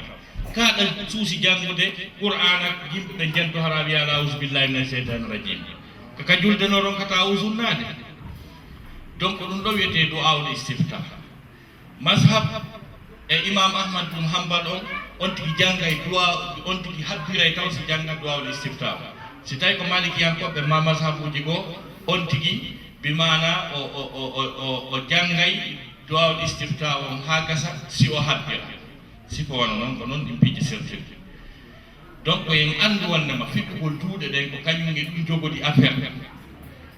si tawi on tigi fiɓaali juuɗe ɗen julde makko nden no selli nde bona no daggi juulugol ɓaawo neɗɗo accituɗo juulde accituɗo juuɗe no daggi juulugol ɓaawo makko arana guerena sonko joni noon ko ɗum heddi fiɓugol juuɗe accitugol juuɗe ko ɗum patron o waɗi nelaɗo meɗen mouhammad sallllahu alayhi wa sallam nelaɗo meɗen mouhammad sallllahu alayhi wa sallam beru gurdam maɓɓe ɗam fof mbi ɓe taga ɓe nelaɓe woni nelaɗo ha ɓe feƴƴini ɓe juulade hande ɓe acciti juuɗe ha hande ɓiɓɓe juulade ɓe acciti juuɗe ni ɓe fiɓu juuɗɗen ɓe juuli ha ɓe feƴƴini kala yeeti ɗon no woodi hadisaje ma woɓɓe wi juuɗe maɓɓe ɓuutuno ma ɓe piyano ɗum fof ko tappale ala dalil ala dalil fes wondema nelaɗo salsalama juulino acciti juuɗe ɗum ala dalil few koɓe juuli kon fof ɓe fiɓu juuɗe ɗen ko yata hadisaji capanɗe jeenayyi no ari wiwde fi fiɓugol juuɗe hay ayije qur'an buy ko firi fa solli li rabbika wanhar ko juulan jooma ma fawidira juuɗe ɗen donc ɗum ɗon ko qur'an watti hadisaje ɗen donc selli ko tabiti kon egga e nelaɗo ko fiɓugol juuɗe ɗen woni gonga woni selli ko ɗum ɗon nelaɗo waɗi ɗum ko en andu ɗum sa accitay juuɗe ɗa andi ɗum sa fiɓay juuɗe ɗa andi ɗum ko won tun noon accitugol juuɗɗen bonnali julde nen hay fo hattayide selli est ce que o faami voilà ko ɗum ɗo wondat tan jonno inchallah ray en jonnayi cheikh ibrahim en aroya ko question si allah jaaɓi ɗo harayde en arde e programme sen iwi on programme ɗo e nafoɗen sen ari ɗo continue e temde men inchallah jaaɓi gasi en yinnoyo o siɗɗo men julnuɗo en ɗo janggan en seeɗa ko fuɗɗitoroɗen conférence men on kono nden o jangganoya e yeeso par ce que wanni mi haalanno lawmin moya janggoɗe tañini jama o yii seeɗa haray ɗen hikkita ɗo fi nafoore wallitagol fi juulirde ɗum noon kadi koko haani mo yino wonirɗen noon e ɗeɗo leyɗe ɓay mi nani wondema ɗo ko musidɓe men leyoneɓe waɗi junngo ɗo donc haray enen kadi ɗe wawa wadde sifa mum so tawi e waɗi soobe e muɗum haray fi wallitagol fi no juulirde darora ɗum ɗon kadi ko hunde mawnude ka diina ko mari baraji moƴƴa fi juulirde ko fi holɗum nelaɗo sallllahu alayhi wa sallam ko ɓe wi makka ɓe seeni Madina ko ɓe addi wadde golle fof ko darnugol julirde hari hiɓe suni si ɓe heɓay kaɓe juula kamɓe e mofte maɓɓe ɗen duuɓi 13 nelaɗo e sahaba ɓen hiɓe Makka kono tawi hiɓe wawa ɓe ala doole sabi le prophète a fait, comment dirais-je, 2 régimes différents. Le régime mécois et le régime médinois. Régime Makka ko ɓe wonno e mum kon hari ɓe wawa ɓe ala doole ɓe wawata fus par ce que ari suudu kaaba no tigi tigi ka suudu kaaba nder ton sanamuji 160 ka nder suudu kaaba duuɓi 13 nelaɗo no Makka ɗon no wajade kono sanamuro e woodi ɗo ɗuytaki 160 ɗon par ce que ari ɓe ala doole tawi Allah ko wiyata nelaɗon ko wata ɓe yennu sanamuji ɗi sakko wonana ɓe probléme wala tasubbu allazina yad'una min dunillah fa yasubbu llaha adwan bi ghayri ilm to yennude ɓe rewata ɗi ha ɓe yennami hari ko ɓe moɓondiraynoɓe suuɗoɓe yaaɓe ɓe rewa Allah ko wiyete baytul arqam ko ɗon ɓe yahaynoɓe suuɗoɓe rewa Allah jonnon ɓaynon ɓe iwi Makka ɓe ari Madina tawi ɗon koɓe souverain ɓe indépendant ɓe mari doole ɓe wawi fewjude ɓe huula hay hunde par ce que Allah daali alladina in makkannahum fil ard aqamu salata wa atawu zakata wa amaru bil ma'ruf wa nahaw anil munkar walillahi aqibatu l umur Allah daali ka suratu hajj ɓe yimɓe ɓe tawata si tawi men okkiɓe doole c'est à dire numéro 1 si julɓe iwi ka ɓittinte ka piyete ka yennete ka ɓe ala sécurité ka ɓe huuli ɓe ari nokku ko joni ka ɓe hooli Allah ko adi wiwde alladina in makkannahum fil ardi aqamu salata ko ɓe ñinnu julde ne ndar on ka juule ɓay ɓe hewti ɓe naati ɗum e nder leydi Madina ni tawi ɓe siwaka saare ka ɓe duwa yaade toon ɓeya no sabbiɓe ka saare no sabbiɓe ɗon ɓe siwa toon fof no hawdi no jiɓi si e nelaɗo ɓe sabbaki ha ɓe hewtoya toon ko ɗon kisam ɓe darni suudu ɓe darni juulirde ko nden juulirde wiyete masjidu Bah so yeehi ka hajju on yiyay juulirde nden par exemple iwroɓe laggine ɓen ko ɗon ɓe watta ihram maɓɓe on ɗon ɓe natta ɓe looto ɓe ƴetta ɗuma on ɗo hajju maɓɓe on tigi tigi on masjidu Bah nana saslamaki mo juuli garɗe ɗiɗi e nder nden juulirde mo jogui baraji immiɗo yoɓi paasi e Makka waɗi umra donc ko nden juulirde ɓe adi darnude nden ñande darnugol nden juulirde nela sallam kamɓe tigi ɓe tawa e jiiru looɓɓe ɗen ha gasa moƴƴina birkije ɗe rondo sahaba ɓe wi nelaɗo haɗi accame waɗaɗe golle ɗo o wi min kadi komi golli ɗo konko ɗum yoɓete donc en andi tigi tigi on fi ko wiyete juulirde kon heno mawni ko ɗon noon ɓay ɓe darni ɗon ɓe ari Madina ha gasi ɓe darnoy noon juulirde maɓɓe nden Madinatul Munawwara donc Allahu nan ɗo subhanahu wa taala himo manti wakkilotoɓe fiino juulirɗe darora o wi ko watta ɗum ɗo wo ko kala gonɗin ɗo addani ɓe sifaji innama ya'muru masajida allahi man amana billah wal yawmil akhir wa lam yakhsha illa Allah Allah daali ko wurnitata cuuɗi Allah ɗin ko on gonɗinɗo Allah o gonɗini ñaande sakkitinde tawa o hulata hay e hunde so wona Allah fa asa ulaika an yakunu min almuhtadin Allah wi ɓeeɗo haray Allah fewniɓe Allah subhanahu wa taala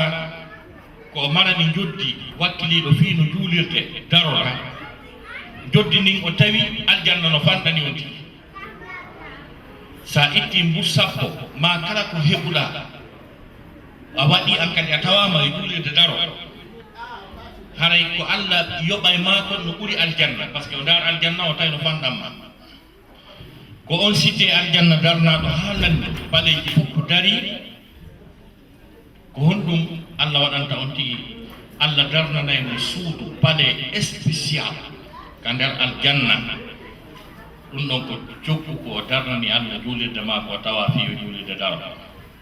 nenaɗo maki man bana lillahi baytan bana Allahu biha baytan fil janna kala darnanɗo Allah subhanahu wa taala suudu yani julirde Allah darnanaymo suudu ka nder aljanna o heɓa ko debbo goo lettaɗo lorra tampina fi diina muññi ha Allah yi ko muññi kon ha gasi debbo on o wi Allah min kadi ko rewi e hoore an ɗo kon komi faala o ko ya darnana suudu ka aljanna Allah wi mi jaɓi mi darnanima suudu ɗo ɓeygu firawna lettuno mo tampini mo lorri mo ha o muññori sabi Allah wakkitali diina kan Allah tigi yi ko muññi kon o inni Allah min kadi joni ko ya darnana suudu ka nder aljanna rabbi ibn li baytan indaka baytan fil janna Allah darnana suudu ka aljanna wa najjini min fir'auna wa qawmihi wa najjini min alqawmi adh-dhalimin dandana iblis ayno fir'auna e bone muɗum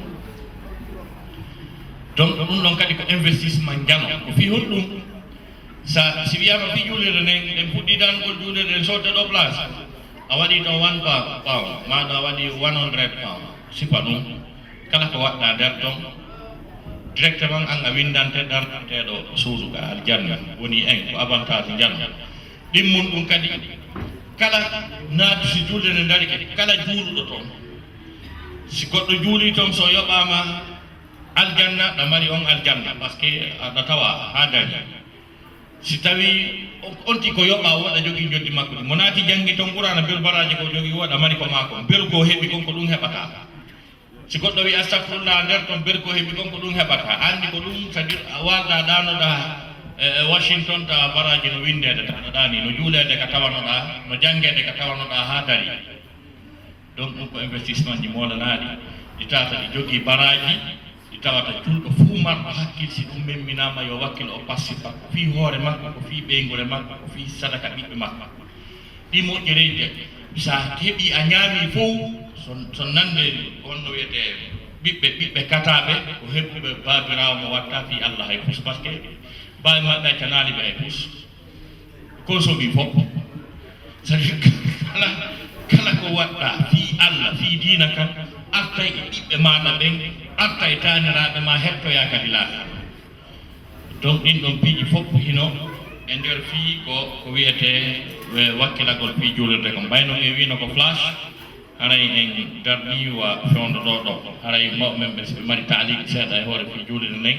ɓe ara e muɗum en e troisiéme exposé men on lannitoroɗen débat ji jani ko arde e mum fof salamu aleykum wa rahmatullah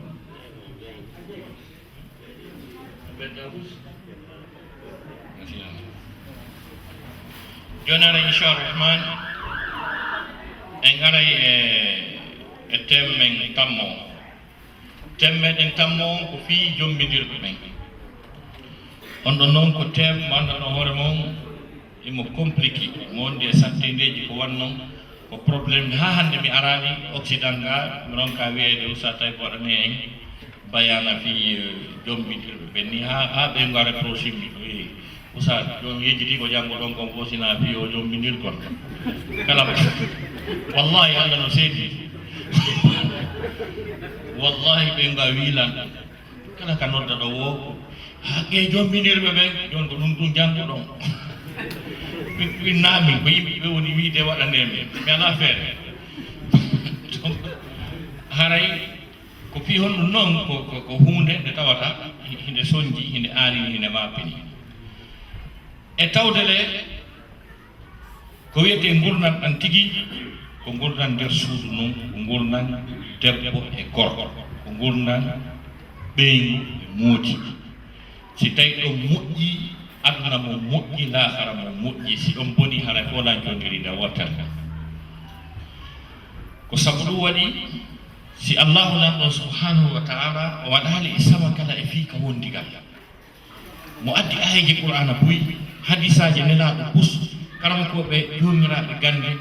bus no windi fi mum explique ko par ce que ka aduna ɗo ko tagaɗo mari ko deeƴa ka gurdam makko ko nokkel ɗiɗi sa deeƴale ɗin andu addama fof ko won so wan sa sa wuri duuɓi 50 ko won so wan sa wuruɗa ka neɗɗanke wawata deeƴude e gurdam muɗum kaka suudu makko ka wartata ɗon kiike sa yehi golle arti ka suudu ma ka walta ɗon sa deƴƴal ɗon ara a perdi deƴƴere molnana par ce que yaasi on deƴƴa wata fankinde yaasi on ɗare ɗum ɓe ɓe tawɗen ɗo rawna ɓuri en ɗo ko rare goɗɗo mayka an rare potta ka restaurant yewton ɗon duulon ɗon e nelaɗo wiigol ka maɓɓe par ce que ɓe yiɗa sonko ɓe yiɗa dérangement ka maɓɓe cuuɗi maɓɓe ɗi no deeƴi no ɓutti ko haysi ko nde deƴƴere ɗum no gasa ko ɗum woni jalbinde minen min gerdi hunde men jalbo min ronku donc yimɓe wonɓe gaaɓen hay e jalbeni ɗin e maɓɓe hayso ɗo gasa ko o tranquillité de deƴƴere ɗo ɗe alqur'ana wolino fii ɗum ɗo neeɓi finde deƴƴere allah wiino wallahu jaala lakum min buyutikum sakana allah waɗani on ka cuuɗi mon ka deeƴon ka fowto ɗon ɓernde nde waalo par exemple ka men Conakry goɗɗo si yehi ɗo Madina won so wansare Madina sonko wiɓe côté waron ɗo nebba o oɗo wi waɗe ɗo noon kadi on yaal Oustaz Taibou takkumen ni côté minal côté mi wurata Oustaz Taibou c'est quoi voilà donc a wata fankinde ka yaasi tu ne peux pas kala ko joguiɗa darde ko tedduɗa yaasi on so kay jon no ñeñin awa ka artata ɗon kikiɗe walɗa ta arɗon kadi tawa yimɓe puy ɓe faama ɓe fina ka galle maɓɓe ka ɓe hoɗata ɗon ɓe wadde courwi waɗa chambre salon ji chambre salon chambre mum kala ka espace o lutti wiya 100 000 yaltay ɗo darna ɗon kadi tawa won o hoɗa e nder kan wol so wansade ɗum ɗum fuu sonko yi ɓiɓɓe no wulla wol so wasare on tigi wona e moko ba ara ka hurgo o tawa goɗɗo no nder toon ɗiɗo no dari kadi no sabbi lette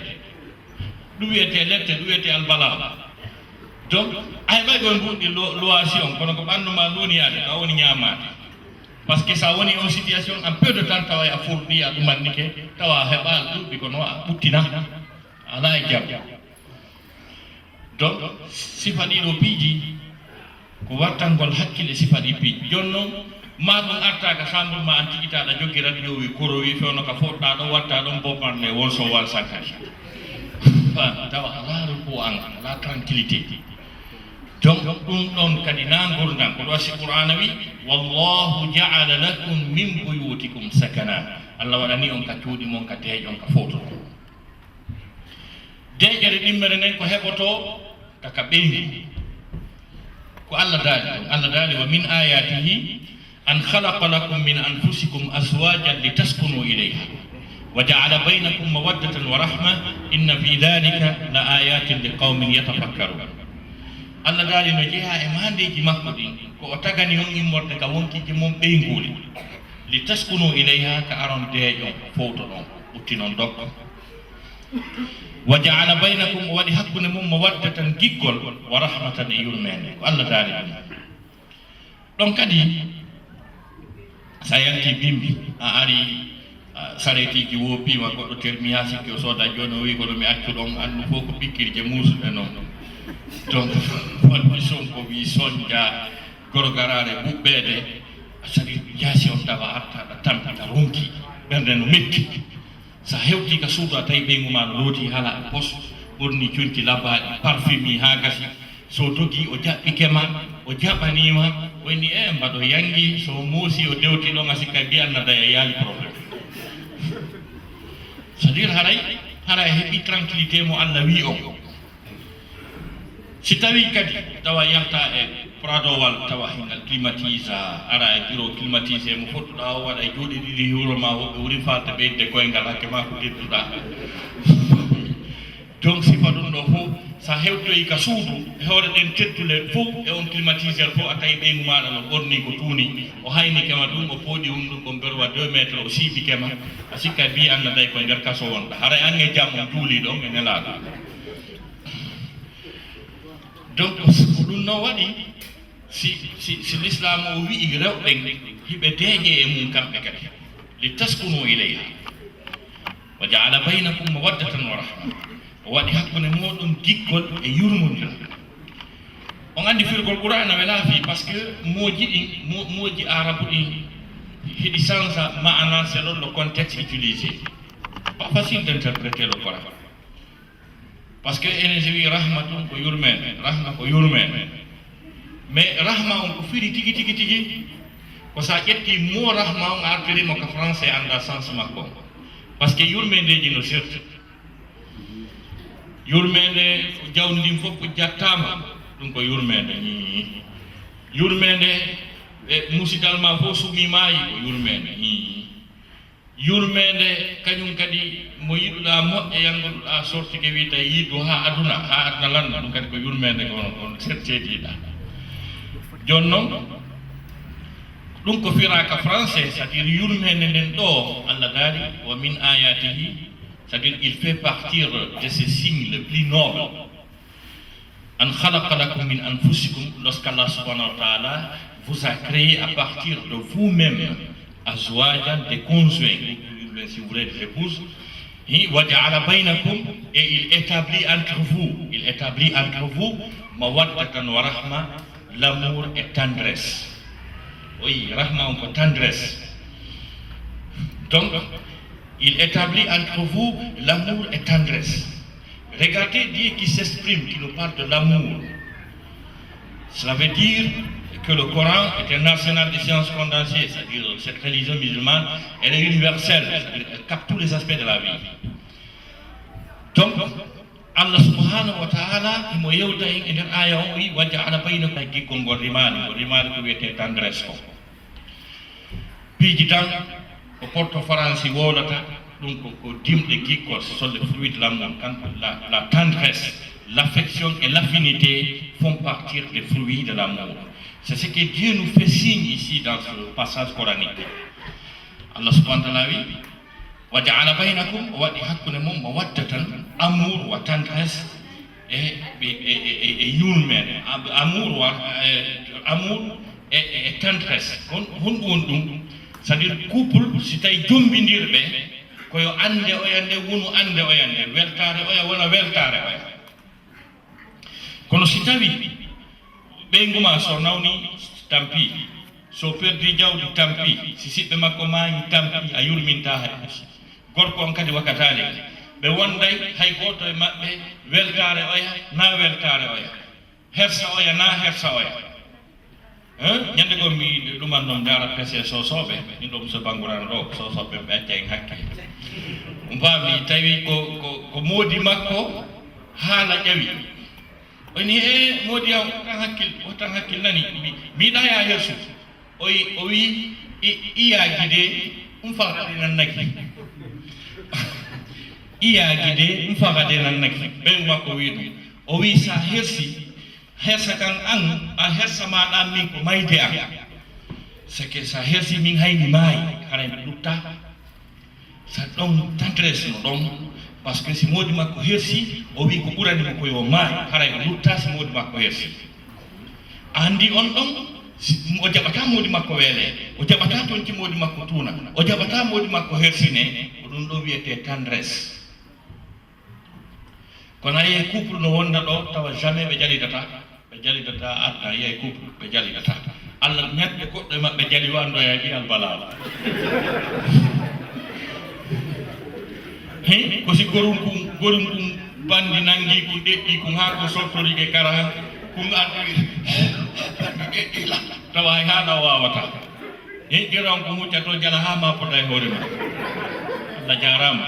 lebbi tan ɗan jotti on ɗo wi gongle garate si ñamoɓe ñamata waɗoɓe hunde kaari ɓe waɗay tawonula yenni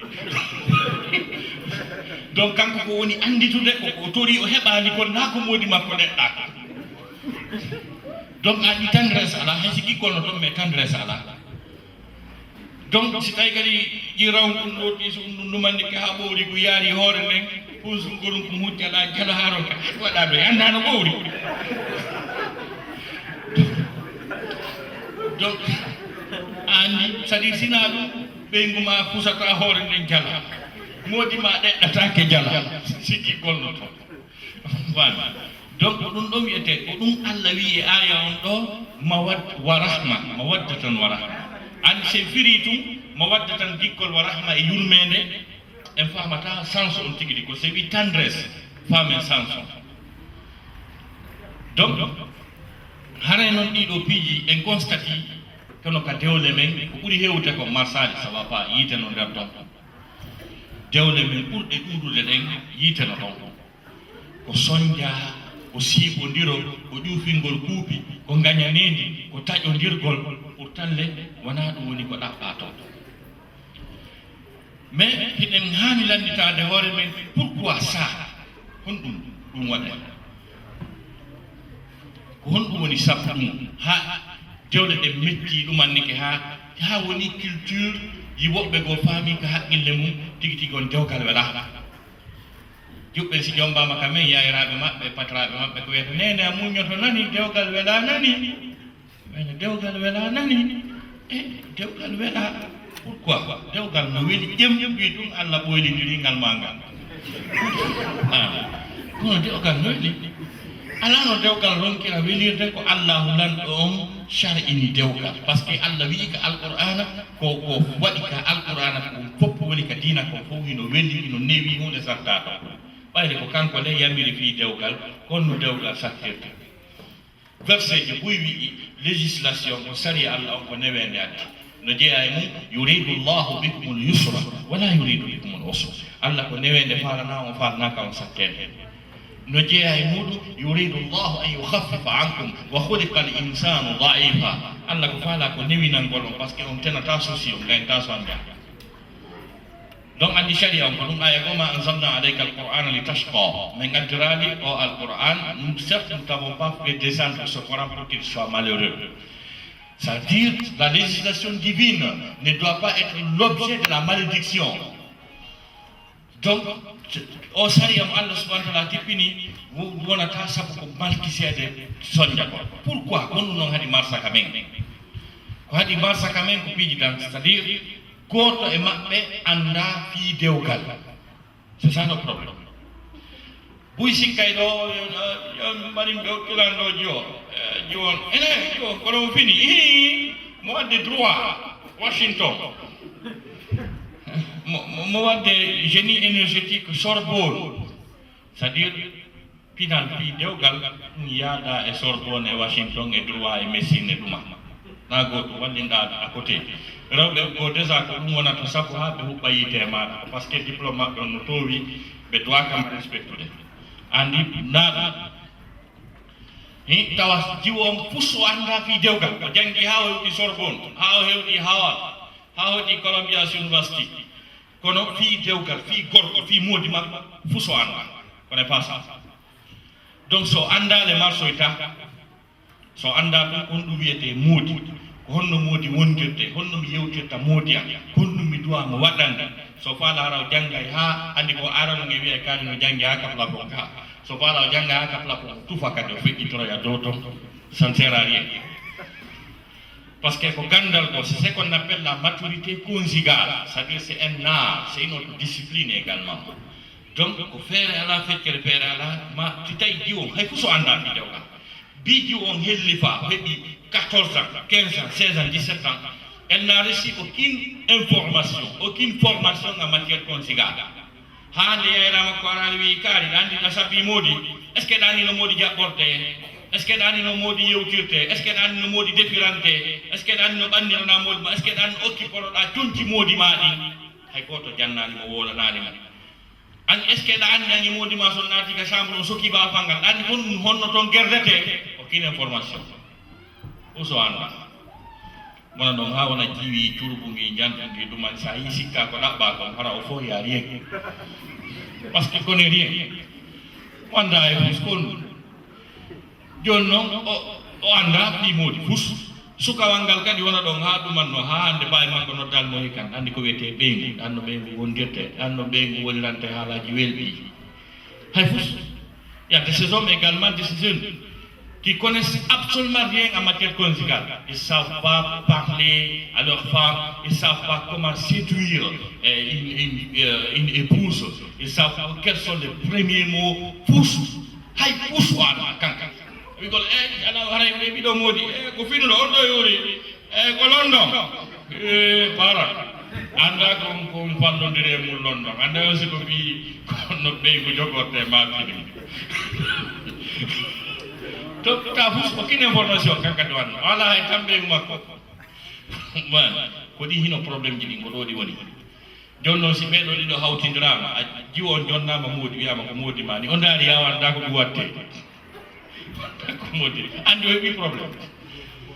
ko wiya ɗo Oustaz Taibou no bayana fof si tawi avion wal garama ɗo Oustaz Taibou doginane en ɗo mi daara ngal mi ana ha mi wulla par ce que mi jonnama komi wawata komi ekkitaki c'est ça le problème oɗo kadi wiye ko ɓeygumani o daara ha o anda ko wodana o hay pus puctere man joni noon yimɓe ɗo ɓe setta janggo ɓe setta faɗɗi janggo ɓe setta ko arata no sikka lette ɓuuri ɗum itte ɓurata ɗum tawa hay fus hay goto e maɓɓe anda hay hunde honɗum duwa waya ko honno o yewtirtam hay fus puctere man o anda donc goɗɗum ɗum e probléme ji ɗin ko ɗon gorko ma wona neɗɗo finuɗo wawɗo yewtude ɓeygu makko par ce que joni sen ari ayeje qur'ana ɗe ko honɗum alqur'ana yewti ko honno goɗɗo wondirta e ɓeygu mum ayeje ɗen ɗe fof majje ɗe waɗa sama kala e mum par ce que honɗum ɗaɓɓa nder ton en matiére conjugal ko yiɗidirgol yurmodirgol fijitugol e jalitugol fijida jalida e hoore no dagori wallodira fi peewal e kulol Allah ko ɗum ɗaɓɓa ka dewgal kala ko watta ton kon fof koyo fotu koyo welu koyo laɓi selon ko qur'ana wi par ce que kala ka Allah yewti fi wondigal o woolay ton un mot qui est pertinent qui est primordial o prononcé ko wiyete comme al-ma'ruf le mot al-ma'ruf c'est un mot clé en matière conjugale et presque tous les versets avec lesquels Allah subhanahu wa ta'ala s'est exprimé en matière conjugale il a toujours prononcé le mot al-ma'ruf kon ɗum signifie ma'ruf yahe to si Allah no wiya wa ashiruhunna bil ma'ruf o nani to ma'ruf e aya himo wiya wa ala al mawlud lahu rizquhunna wa kiswatuhunna bil ma'ruf o nani al ma'ruf on kadi himo wiya fa imsakum bi ma'rufin aw tasrihum bi ihsan on nani ma'ruf himo wiya ولهن مثل الذي عليهن بالمعروف وللرجال عليهن درجة كذا كان الله يوجد في دوكان أو يأي معروف c'est quoi le mot معروف qu'est-ce que cela signifie معروف selon les interprétations surtout à Telemasengo ka français traducteur wi atakon woɓɓe innayi معروف ko bien c'est-à-dire ko ya waɗi bien no waɗirteno woɓɓe wiya convenable mais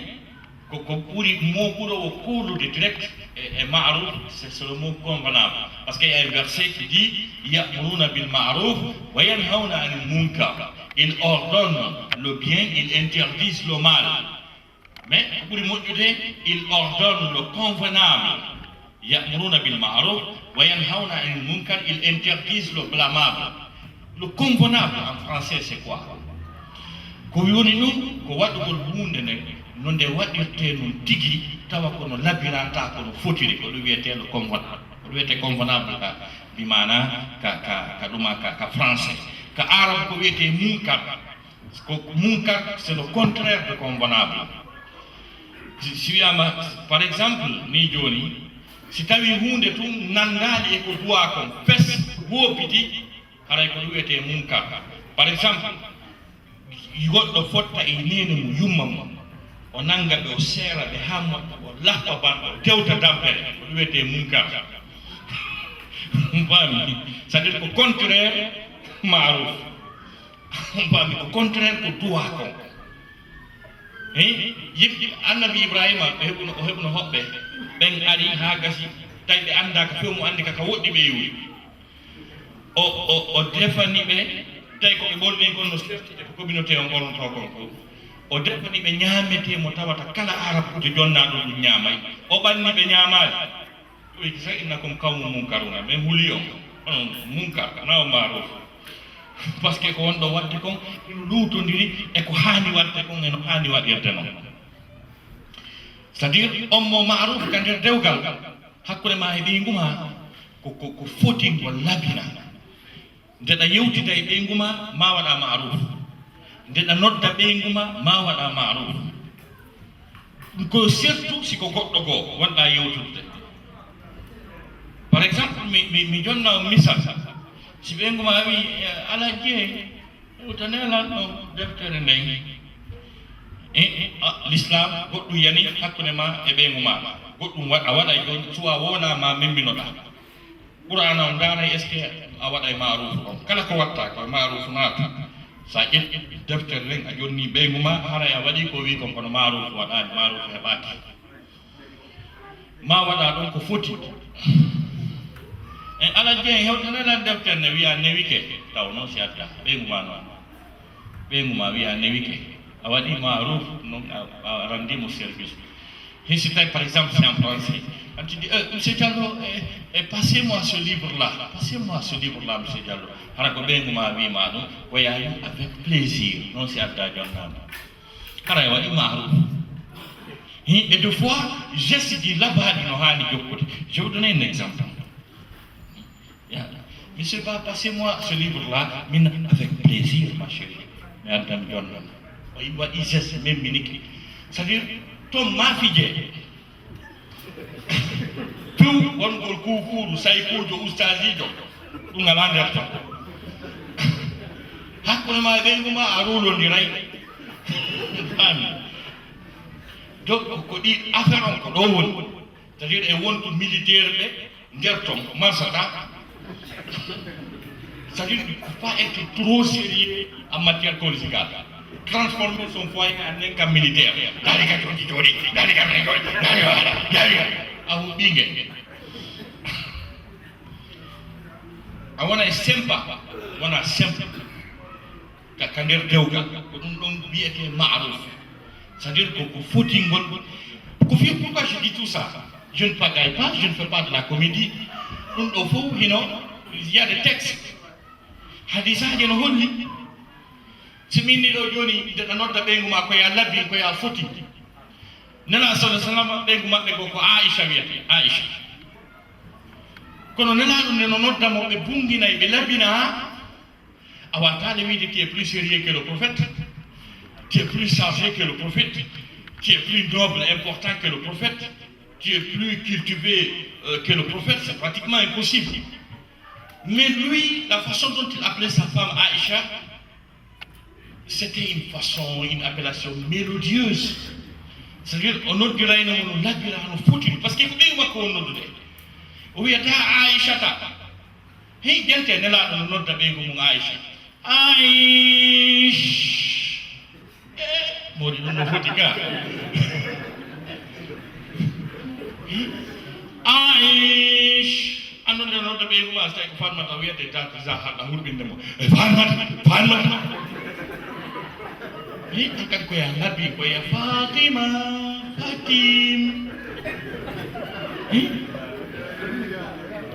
donc si prophète pour ay mi ha non si ka comédie min non texte no wodi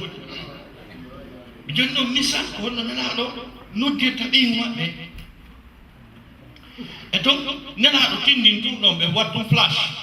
no wodi donc noddirta tano labano ɓuri noon kadi. Pourquoi ne pas employer les mots là? Parce que c'est dans un cadre légal et légitime. C'est enen ka tagi ɗon e watta ko hani ko ka tagi ɗon e watta ko hani ko donc e tawdere ko ɗole on tigi fijidata e makko jalita e makko noddiramo no labira noddiramo no fotiri noon nena sallam waɗira hen. Et puis nela sallallahu alaihi wasallam be ƴettay no nene Aisha be yaha waɗa course en ado comme be wonde be yaha nela do gaño wonde Aisha gaño be discuta non ko min adi ko min ɗumanni mais c'est comme ça qu'il faut vivre avec sa femme sa femme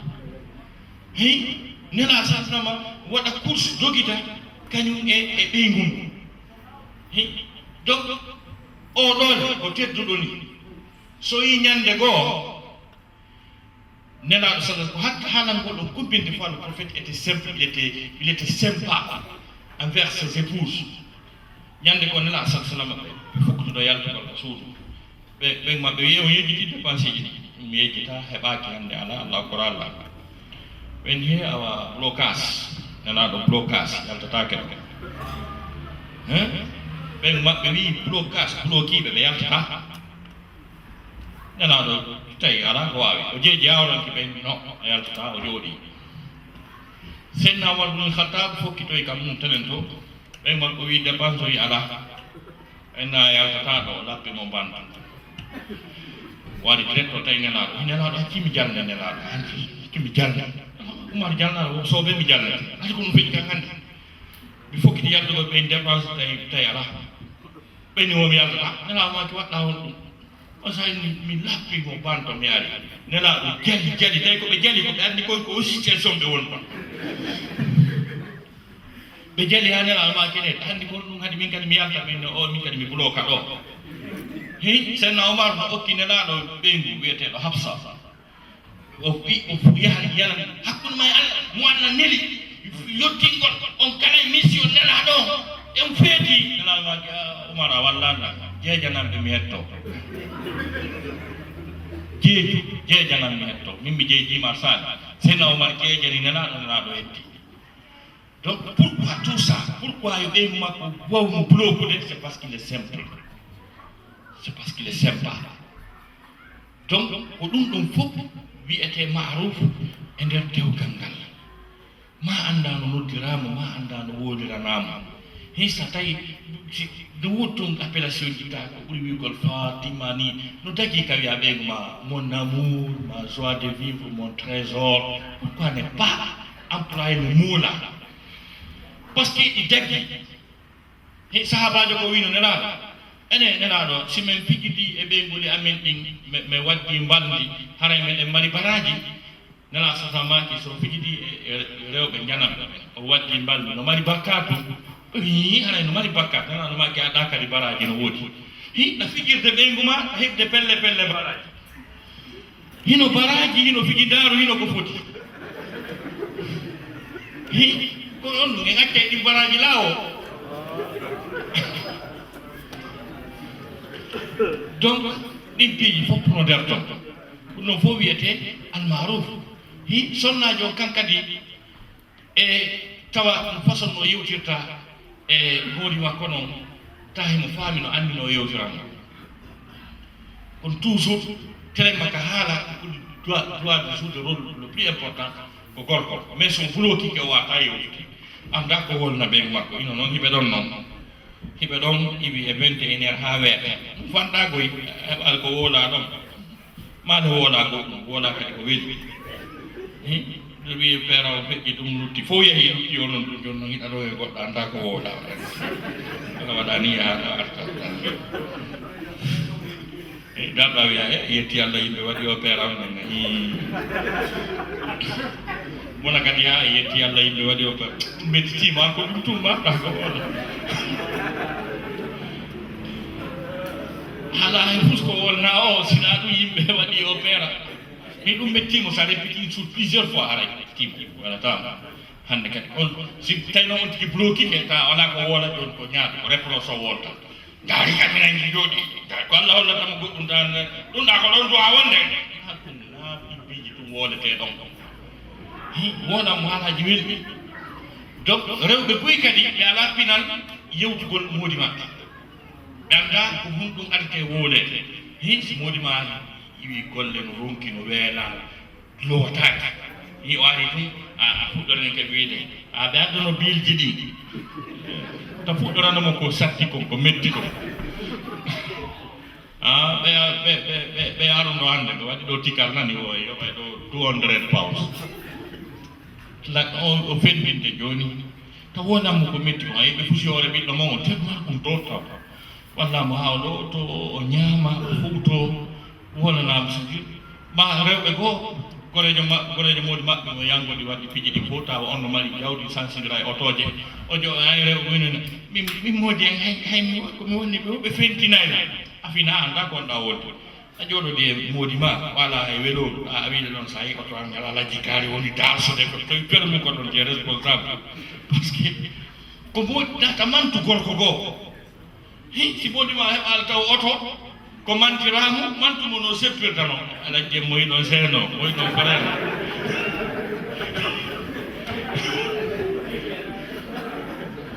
alajjen ɗo wawi seppude hakkude ngalla moyi ɗon nanga frère ɓay oto ala taw ko manti mais ta mantu oto wal gorko goo moodi ma ala oto ɗum kam na affaire ɗon bon donc kala haalaji ko metti ko fof no mari tan no mari ka woole accu ha ɗo woola ko wonɗa ɗo wonnantodire sabu ha ɗo ɗon sa addi bili wawi ko gonga ko enen console ɓe fusiore ɓi ɗon soto makko arti ko ɓiggerenteɓe no kala ko wolɗa ɗon probléme ala ko wolɗa o ɗon haray sabu ha ɗon ko ɗon mettuɗi wolte ko ɗum addi ɗon hay haala wi juutu ngi o yiɗa ɗon ɗon hay sa wi ɓe neni ɗo ɓay mum may ɓarɗe maɓɓe landi moɓe neeɓi donc rewɓe kadi maɓe fina ɓe anda ko fewndo honto ko metti ko wolte ɗum ɗo kadi nattali mi jonna un exemple sonnajo goo fewndo rasulullah sallam sahabajo goo ko ɓiɗɗo goto ɓe mari on mon makko e golle tun on ɓiɗɗo maayi debbo on ƴetti ɓiɗɗo on looti waɗi kasanke préparé ha moƴƴi lotti sorugol tun modi makko ɗum no yiɗuno o wala ɓiɗɗo e gorsinama ɓay modi makko iwti golle o jaɓɓimo o jaɓanimo o naɓimo o looti o ñaami ɓe ari ka danki ɓe hande noon la faala on tigi o ari ka danki ɓe fiji ɓe yewta welɗi gorkol no welti on saha o enni hande ko kirɗi waɗi ka kawtal men ɗon dejji o min ɓe konnu waɗi o ko woɓɓe goo luɓi ɗo goɗɗum ɓen ari ka noyi ɓen ñowoɓe jonnitata noen ko fenduɓe no hande famɗo ko ɗum tum gawa fende naɗuna wete naɗuna ɗon fo aɗa no ɓen ko fendu ɓe ngalaki sasa luɓama si goɗɗo aranama joni tu si ɓe arani lanni debbo wi awa allah no luɓɓuno en ɗo ɓiɗɗo aranimo wonno ngari ko wooda wi allah no luɓɓuno en ɗo ɓiɗɗo aranimo hande may mi hollamo hollimo kasange on ɓe yeeɓe surdi ɓe arti ɓe continue koɓe pijata donc andi ko debbo sahabajo andi ɗum no ɓendi quoi par ce que on rôle debbo doit soinde modi makko ko tippingol tension ji makko ɗi yejjitinamo souciji ɗin weltinamo par ce que golle ɗe welaki stress ji ɗi no ɗuuɗi surtout a milieu occidental donc si tawi no hara o ala ko consolamo ko waajomo ko wallitinamo ɓerde nden ko on rôle important calculé ɗon joni so tawi hara ko debbo gomojo mo fina ɓiɗɗo makko bajjo maayi mo noddude téléphone awa kaari maayi nani haqqille makko ɗen fof bona ono oɗa gérini mo loyi ɗon anndi ko noon nene kadi so gérini nelaɗo sallah sallam ha tawi hay nelaɗo hari annda ko ɓe nelaɗo ko nene kadi so anndini ɓe jii ko a nelaɗo koy par ce que ko fammere ka ɓe yahino ɗon ɓe rewa allah ko ɗon seydina jibril tawi ɓe yettini e maɓɓe kono tawi ko malaikajo ari ɓiƴƴi ɓe ha ɓayɓe sortike ɗon ɓe arti ɓe ni fi maɓɓe boni consolimo ha wi fus wattama ta hulu ha nene kadi sa wi o jetti o ɗon ha o ɗani tu o yi seydina jibril no e 16 heures hakkude leydi kam o soti o cikki kadi ko wi o ari kadi so hino goɗe ɗum noona on say nene khadija ɗumannimo ɗon ha o walti nene khadija wi so arti to sonko heeɓi an ɗum o ari mono ɗon tun seeɗa nelaɗo yimo o wi hinomo o ari nene khadija ƴetti muudi ɗum wundimo ko busal makko ñamama o wi mo ɗon ha joni o wi o artirmo ko busal nan o yiɗa reeni o inni o waalo o artirmo kadi ka ñama o itti tiggare makko nden o wi himo ɗon o yino o yeehi nene khadija maaki ko malaika na jinna na seytane no gasa ko moƴƴere wonma arande par ce que ɓe arata ka sukunu debbo accitirani donc daare rôle mo debbo suwani modima on sayi o immi noon kisan ɓay o sikkitike kanko debbo on o inni mayi ka bappa warkat ko nawfal mawɗo janngunoɗo andunoɗo defte piiji ɓawɗo o ari nene khadija expliqué ne moodi an to ƴoyre ɗum to anndo tigi tigi gorɗum moodi an ɓe yeri ni ɓe ɗuman ɗon keni ko onno on sayi ɓay o explique mawɗo ginni moodi ma ko annabajo ɓurɗo teddude ko allah tagi kon fof ko moodi ma ɓuri teddude jako o wonayno ɗum mawɗo o wiɗi on sayi mawɗo nangi nenaɗo ha kasi ɓaari e makko wulli nenaɗo ha kon ɗum wulluɗama o inni mi nawi mi wonoyta ha fewndo ko ɓe raɗotoma makka ɓe raɗoytoma makka haray mi mayimi sago annaɗo la wuuri mi walli o sayi nana maki a muhuri jeeya ɓe yaltinayɗa ɓe yaltinti donc o yi lowol ko debbo on suyɗon kon ka si tawno ko rewɓe goo komoɓe ɗuma heysi moɗi maɓɓe ari ɗo wi mi feeti wi haɗa acca feeta ko namma e nden ɓurɓe ko namma to o wi o waɗa tugel modi am feeti ala feeti ko ala wi modi kaari feeti mais kanko o géri situation on doy donc rewɓe koyɓe wonu ka modi maɓɓe surroto Allah daari hunna libasul lakum wa antum libasul lahunna c'est-à-dire koɓe coñcimo ko coñci maɓɓe hande o wigoɗo no ɓorni ɓe makko mais qu'est-ce que signifie maintenant coñcimo c'est-à-dire koɓe sutura mon ko sutura maɓɓe tontol surre debbo ko surru modi mo defandam hay heferaɓe no ɓuuri en domaine dare hakkude Bill Clinton kañe Hillary Clinton oya affaire ka Maison Blanche donc ɓay wiyama Bill Clinton no faljodirde e secrétaire makko haala kam min minike naɓego makko Hillary Clinton en tant que l'une des plus célèbres avocates de New York ko kanko dari o wini non mi modan no feewi o watta ɗum par ce que hari modi makko heɓayno hersa wirtere par ce que o heɓayno ko wiyete destitution une destitution ko tuma lanɗo itta e laamu sabu bone mo o waɗi en plein mandat c'est qu'on appelle destitution en matière juridique donc ko ɗum modi makko nde o tawi waɗɗilaki kere o anda modi makko comme boni anda modi mum mo andi tigui o honno alphajo o feewa kono wirtere nde o wi non modi makko wirtako modi makko wirtako ɓe famodiro e ɗum kadi o suudu donc debbo koye wonu ka modi mum surroto ka modi mum uttinta kono ɗo l'islam o yaɓi hakkude jombidirɓe ɓen ayide ɗen fof koɗe haali ko fi ko wiyete al marufu koye wondire no labira wondire no Allah subhanahu wa taala yiɗi no yarlori akkindirane teddodirane fijide jaride yaltide ijardinji ɗi yoton ga ko fi sifa ɗin piiji an ha anna lannande rowendu ɗuɗɗi ange ɓe ma warata e jardin ange ɓe ma warata restaurant o yaltidata ɗon soki ɗum ɗon joggi circuit gooti andu feetna andi hunde kala ko tourni waɗni tourni ha feeto heewo rythme mon ko gootum donc on defurotako ɓeɓe yiyoton ɓe fof maɓɓe si vacance ji maɓɓe ɓe yahay nokku goo ɓe henduwi foya ɓe jita seeɗa probléme ji donc ange ɓeygu maɗa des fois yaltin koɗo yaka jardin ji yewtita woola konnguɗi welɗi fijita jalita no woodi konnguɗi labaɗi ɗi wonanta ɓeygu ma tawa hay ko alqur'ana jannguɗa o welto sa daari ɓeygu ma ha moƴƴi a wi fa tabarakallahu ahsanul khaliqina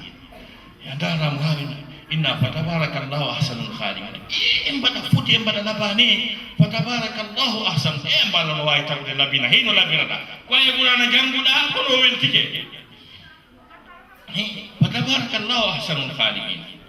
donc a wiyatamo adda daramo ñande ɗo ɗo gonnoamo koɗi jangguɗi la ilaha illa sikka e jomum ko 18 ans a jaɓɓannayno sonino o samka ko ma o kenɗu nder ton kala reeni tigi tigi on waɗi ummirawo kono mo himaɗo sikka e jomum 18 ans andi sadir haalaji gono toon taali ɗuma naji ɗi dagui ka nder dewgal kañum ɗuma satti ha tawi hunde ma sali hande ko ara ta yiɗi ɗo e goray jangono wiɗo leyɗo pot gasa Allah walla en heɓata a fotaalimo e fuy kono taƴƴinike ko gasa ka Allah walla en heɓata ɗum ɗon no daggi ɗon c'est à dire a fotaali e fus ko wigol non mi darnante suudu manan ɗum ɗo ko ɗum harmi par ce que si heɓoyaki min mina e probléme kono wigol no gasa Allah walla en heɓata mi yiɓa woni balɗe tati on ko gasa yewti ka Allah walla woni balɗe tati on defaali no gasa yewti ka Allah walla mais kono c'est à dire no dagui ɗon o garta espoir o garta temɓinade o yiya e maɗa ɗum ɗanimo hala handi nde oto tawa hay piyeme me ala wiyama handi nde ko gonga comme woni handida o faami mais e wolata ɗin promesse ɗi foti ɗi labaɗi goto e meɗen mi kam wino hadis nela sa sallam kaɓe maaki wata goɗɗo ronka ɓeygu mum hay fleur o porto ɗum adda e bouquet de fleur jonna nelaɗo addi wolde fi addangol ɓeygu mum fleur o porto kay a wono sélection ni bouquet de fleur no addani ɓeygu mum no addani ɓeygu ɗum ko nelaɗo addi wolde fi ɗum homboy men ha ande waɗi bukkede fulere ari wi noon jotti ɓeygu mum wi ɗum sifat ɗum fona affaire ɗon ɗugol waɗugol ɗum hi maɗum a yalta bimbi ɓeygu ma no ko suudu mo yanganade mo defude mo woppude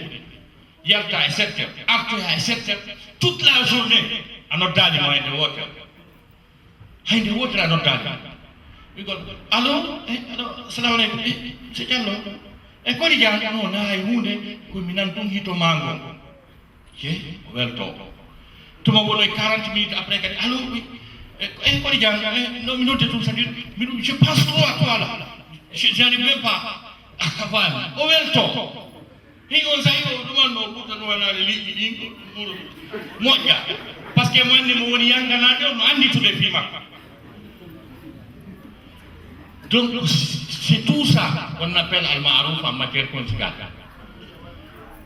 Donc ko sifa ɗum ɗo ko ɗi konguɗi welɗi ko ɗi geste ɗi fotuɗi ko ɗum ɗo woni ko l'islam o yami hakkude bi ma'anaɓe ɗum ɓidirɓe ɓe tigi tigi o ndaare nelaɗo sallah sallam jonnugol biis on andi jonnugol biis hadis mum no woɗi jonnugol ɓeygu biis ɗumnagol ɓeygu hay e suuma e taaɗa hoori o dagi ka ɗumnoɗa ɓeygu sahabajo o utuno voyage tawi himo hoori ha gasa o arti ndelorno o aɗa wi nenaɗo mi uti voyage mi anda simo wawa lumnade ɓeygu gam mbaylam hoori nenamaki a lumnoɗama andi jakasi ɓe uti voyage ɓe lumnoto ɓeygu maɓɓe kamɓe sahabaɓe ka c'est à dire ko Allah addani en kon ko ɗum portojo on ƴetti enen ƴettuɗen ko ƴettuɗe won par ce que ganda ko ƴettuɗen kongoy kadi ko on ɗo ɗum ƴetta kono ɗum wayi donc haray sonnaji on koye wonu beɗɗuɗo laaɓuɗo hentiɗo wona kanko kadi jonna exemple goto bil ma'ruf par exemple sonnajo si modi makko noddimo ka baldi notagol ko obligatoire ko haqqe modi makko notagol bandini nayi o salo mais so jaɓi baldi ni l'islam ndaara est ce que ko bil ma'ruf na jaɓugol ngol ɗum de est ce que bil ma'ruf waɗi bil ma'ruf si waɗay piiji tati régulay gonko on kanko sonnajo on mo mbaldini duwa c'est le sujet kanko wonɗo sujet alhaali o manta tamo préparé kanko tigi taw mo préparé ni mbaldini tamo looti haalaɓe poste imo parfumi ha moƴƴi mo ɓorni coñci ɓorneteɗi fi ɗum ɗon ɗin c'est à dire noon na jilbabu ɓale na doloki basa wiyeɗuma ɓorno joni l'islam o wi o ɓorno fewta so moodi makko yi'imo faaletemo hey wona tawara mo tuuni tamo ñaami futti o gosaki chambre o fof luuɓa hojji parce que hundukon est un facteur important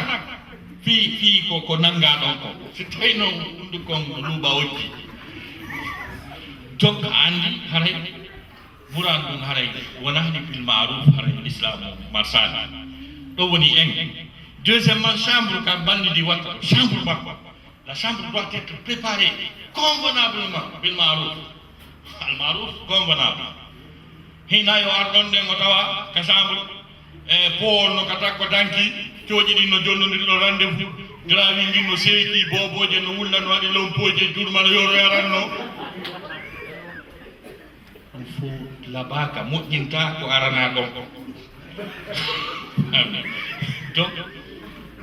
rewɓe finuɓe ɓen si ɓe mari ɓiɓɓe na ɓoya ari ɗon ɗen e 21 heures fi haaji ta ko télé 0 heure o hettirta ha joni mo tanko ɓiɓɓe ba sigiru ɓayre da mbigene he ɗum wona affaire rewɓe finuɓe ɓen ɓe mari siɗani ɓe mari ɓiɓɓe 18 e 0 heure ala ɓiɓɓe fof lootama ha laaɓi fof so ñamminama ɗanike sonko o ala san on mo prépara ha moƴƴi tawi rewɓe finuɓe ɓen andi fleur o fleur wolay mbiyato in rewɓe finuɓe ɓen siɓe welti fleur ji ɗin ko ɗon gol kon famata so tawi affaire ono moƴƴa kono maɓɓe si moƴƴa fleur ɓurel ɓale tum aray kon welda fleur ji ɗin fof ko ɓale ara o welda so fleur ji ɗin ɓimana fof ko boɗe haray ɗo welti moƴƴa kono hewta ha ka hatti ɗon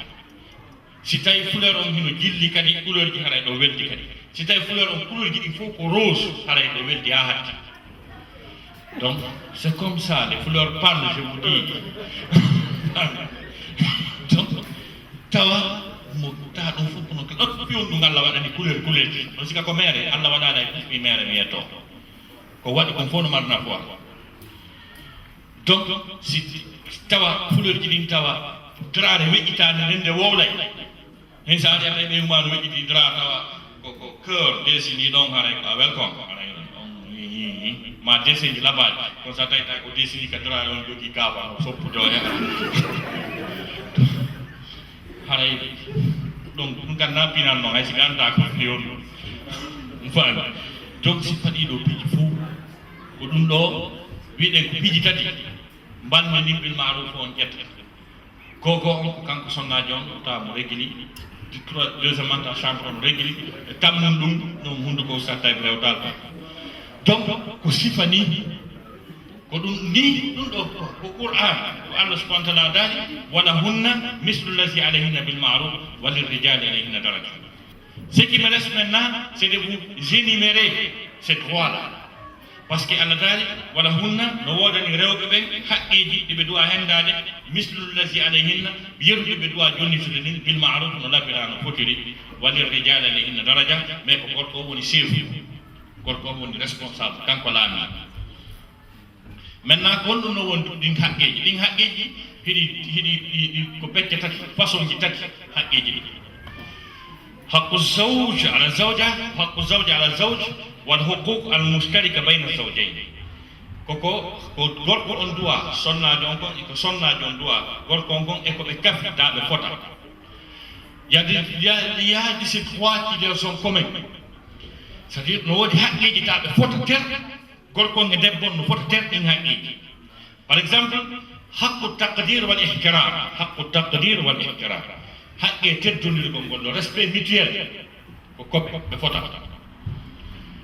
C'est-à-dire sonnajo on teddinayi moodi makko, gorko on teddinayi ɓeyngu makko, parce que ɓe fof c'est des êtres humains ɓe naati dans le cadre wala kat karamna bani adam min teddini ɓiɓɓe adama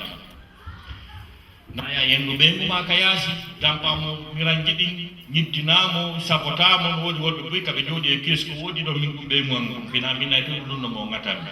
ɗum landima ɗum ko affaire ji mon ton wallumo ton ekkitamo ha wawa ɗum fof ko borenedi noon ko yawagol ɓengu taw wuuru defoji makko ɗin ka yaasi dewgal c'est une université c'est une école waɗay performance ɓeygu ma nden o ara hari o anda piiji buy mais ɓay a andi o firji tan tawa joni o fini o faami koyo woni en bon élève donc en kadi wona en bon élève en kadi. Donc wata pugo miranji ɗin ka yaasi ta sabutumo ta yennuma makko ɓen ta jaasimo teddimo ya patron ngal wi'i hajja e maati ɗum ɗo ta ko sama kala mais mo mbar respect mo andi vraiment a teddini hulama ko kadalika debbo on kankadi koyo teddine o respecte hana o jaasinani le respect mutuel donc haqqe mo ɓe fota si iwi ɗon le droit à l'héritage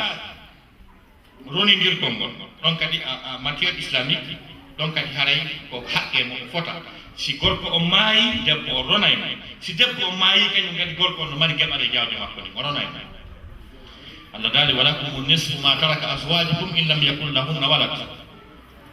fa in kana lahunna waladun falakum rubu mimma tarakna min ba'di wasiyatin yusina biha aw dayn.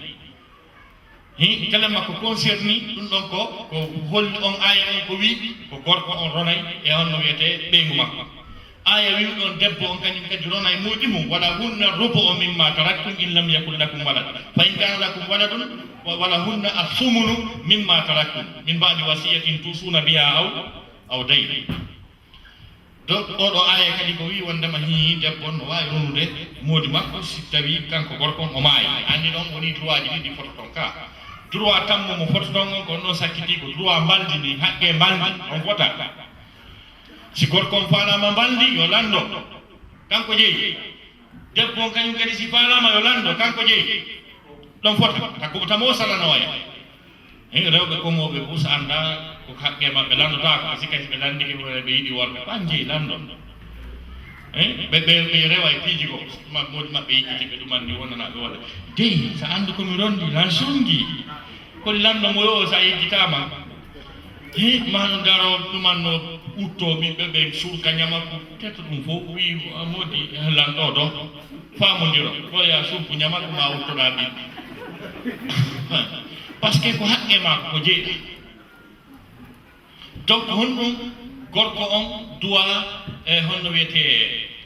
duwa ɓen makko hinoɗi ɗo loosugol gorko on looso ɓe mumu yoɓana mon joddi suudu askino hunna min hayso sakantum mi wujudi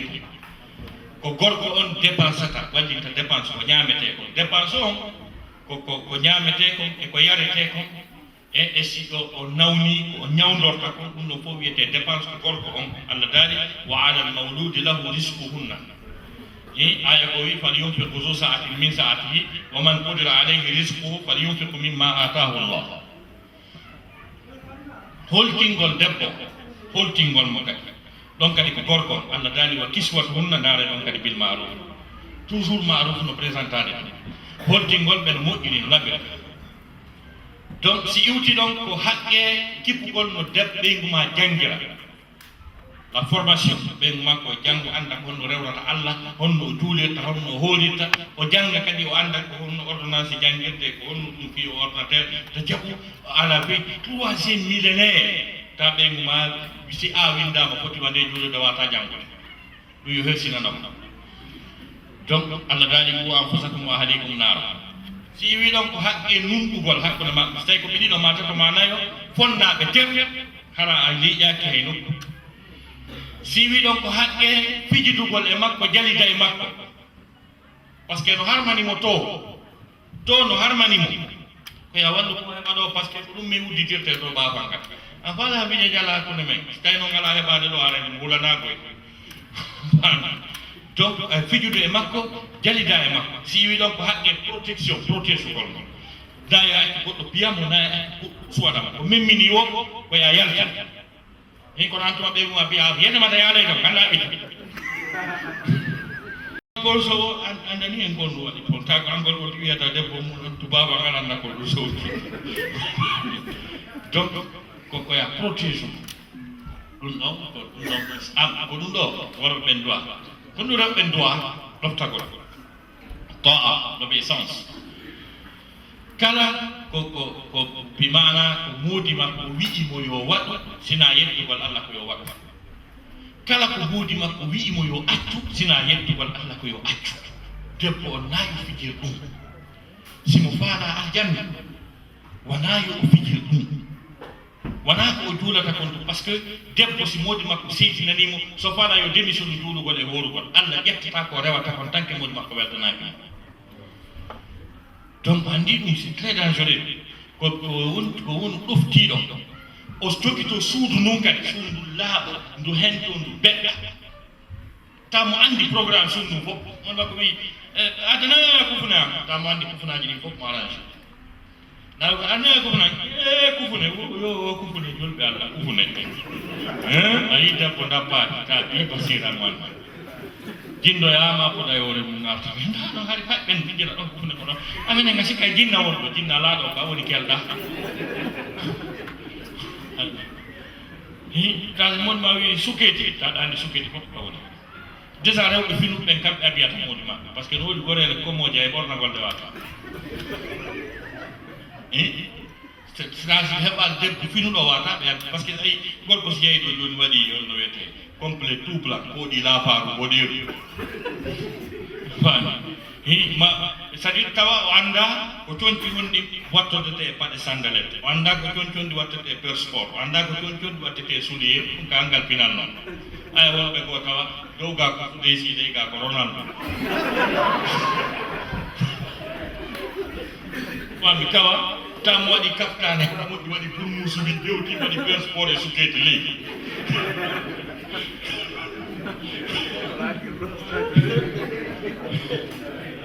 donc ɓengule maɓɓe ɗiga nane no wattor ɗum o wira e woni itte ɗum e itton ɗum donc ko ɗi rôle ji fof important rewɓe duwa soinde muɗum maɓɓe taw andi cunki ɗi gawɗa sukketiji ɗin andi kala sumnu fof organisation on andi ɗa centralise ɗum fof ka mémorie maɗa sumnu beɗɗa no laaɓa no hento pay koy kadi tawa conci maɓɓe ɗin no laaɓi ɗa andi programme l'école maɓɓe ko debbo duwa andude si ɓe yaha l'école e si ɓe yahata l'école si ɓe soomi e si ɓe soomani ko mbone visant taɓe ko honno ɓe janguirɗa ko rôle debbo ɗum ɗon piiji fof ko debbo joni noon si tawi o anda ɓe yeeyi windu o jammoyno i adde ko windu ɗon kon o anda o sendira hay si ɓe windi ɗon ce n'est pas été à l'école aujourd'hui hino nene ko ɗum ɗo alhamdulillah o yano tawi ko winɗo mbiyano l'école ande donc ko feeɗala ma kamɓe e reɓɓentaɓe janggi ɓe wawa contrôle ɗi sifani piiji kayji pay koy haqqe goo ko watta debbo o yew hay nokku sina wayni modi makko koye wayno modi makko so modi makko newni o yaha so modi makko newnani bi o yalta mo windanede bakka ko malayka no huɗudemo ha ñande warta donc sifa ɗiɗo piiji fof ko noon woni ko hani donc sifa ɗiɗo haqqeji hara kadi o hoorani sunna ɓe ko jeego julɗandu jeenayi ɗonkin ɗum ɗo sifa ɗi kala ko hoorete tana suumaye tanke o landaki modi makko permission par ce que mo wawi horude ha gasa modi makko alta ñalano tano faalama par ce que buy tan sikka o bandi ko jemmat faami leere nde modi ma landima o ko taw ko après ɓe accepte ɗe jaɓɓe joni noon si tawi a landaki mo permission a hoori lanni so ari ɗum ko ya ñaama yahon waɗon ko Allah wi o waɗa kono na ya daro ɗon sa dari ke ɗon a wi noon firɗa komi hooli ko jaytaɗo on ɗo yiɗi worɓe tan ko wolɗa o kiloji bakkaɗo kiloji tonji bakkaɗo wolɗa o ɗo e ɗum sa hooray sunna lando permission donc essentiellement eyno ɗo haqqeji ɗi yiyeteɗan fi Allah si tawi couple faamirɗo ni tigui wondiri ni kon ɗum foti ɓuri ɗum mais si tawi ɓe faama hay goto anda haqqe oya est ce que na ɗum wiyete calvaire ɗum wiyete albalaw kata nambar donc haray yo mi dardi ɗo yewtere nden wassalamu aleykum wa rahmatullahi wa barakatuh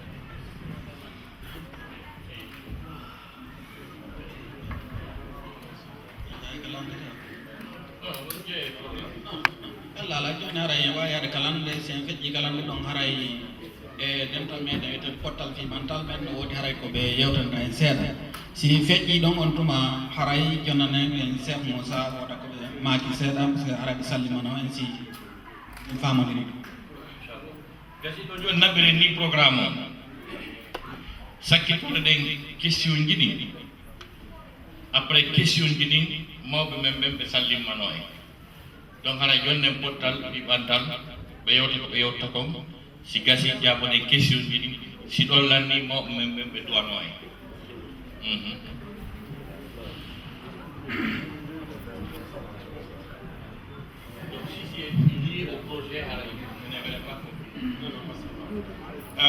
assalamu aleykum jama julɓe sukaɓe fulɓe haray enen fof ɗen humpiti fi wantalinaɗo fi ina tum fi angleterre ko fi aduna allah m fof haray woni Aziz joni feƴƴinde communication men o o yoɓɓanen ɗo seeɗa fi programme ji men 5 minutes tumina ko joti assalamu aleykum wa rahmatullahi ko Abdoul Karim wiyete aray ko mi woni ka communication e portal fi bantal aray ko ɓuri kon on henɗo to texte ji ko iwri ka portal fi bantal aray noon e weltani boyi Allah lanɗon ko addi kon e weltani boyi Oustaz Taibou en aray en tori Allah yo ɓeydu gandal ngal et puis ɓoynida en ha ɓooya juuta si ɓe yewti noon haray fayida ɗuuɗa ko yewte par ce que ko très intéressant ko ɓe woni yewde ko aray on acce hakke ɗum ɗo ko fi e portal men ngal aray ɗen ɓurti torondirde enen sukaɓeɓen tentinima enen sukaɓeɓen yen ɓurtu jogodirde ɓurten fottugol haray ɓe addani en ɗo hande hakkillaji boyi tentinima ko yowiti e resansagol ngol haray ɗen torodiri cayɗen fof tentinima enen ɓe musidɓe men wonɓe Birmingham ɗo haray ɗen torondi yandi ete en fof resansoɗen e leydi ɗin anden ko en jeelo woni e nder leydi ndi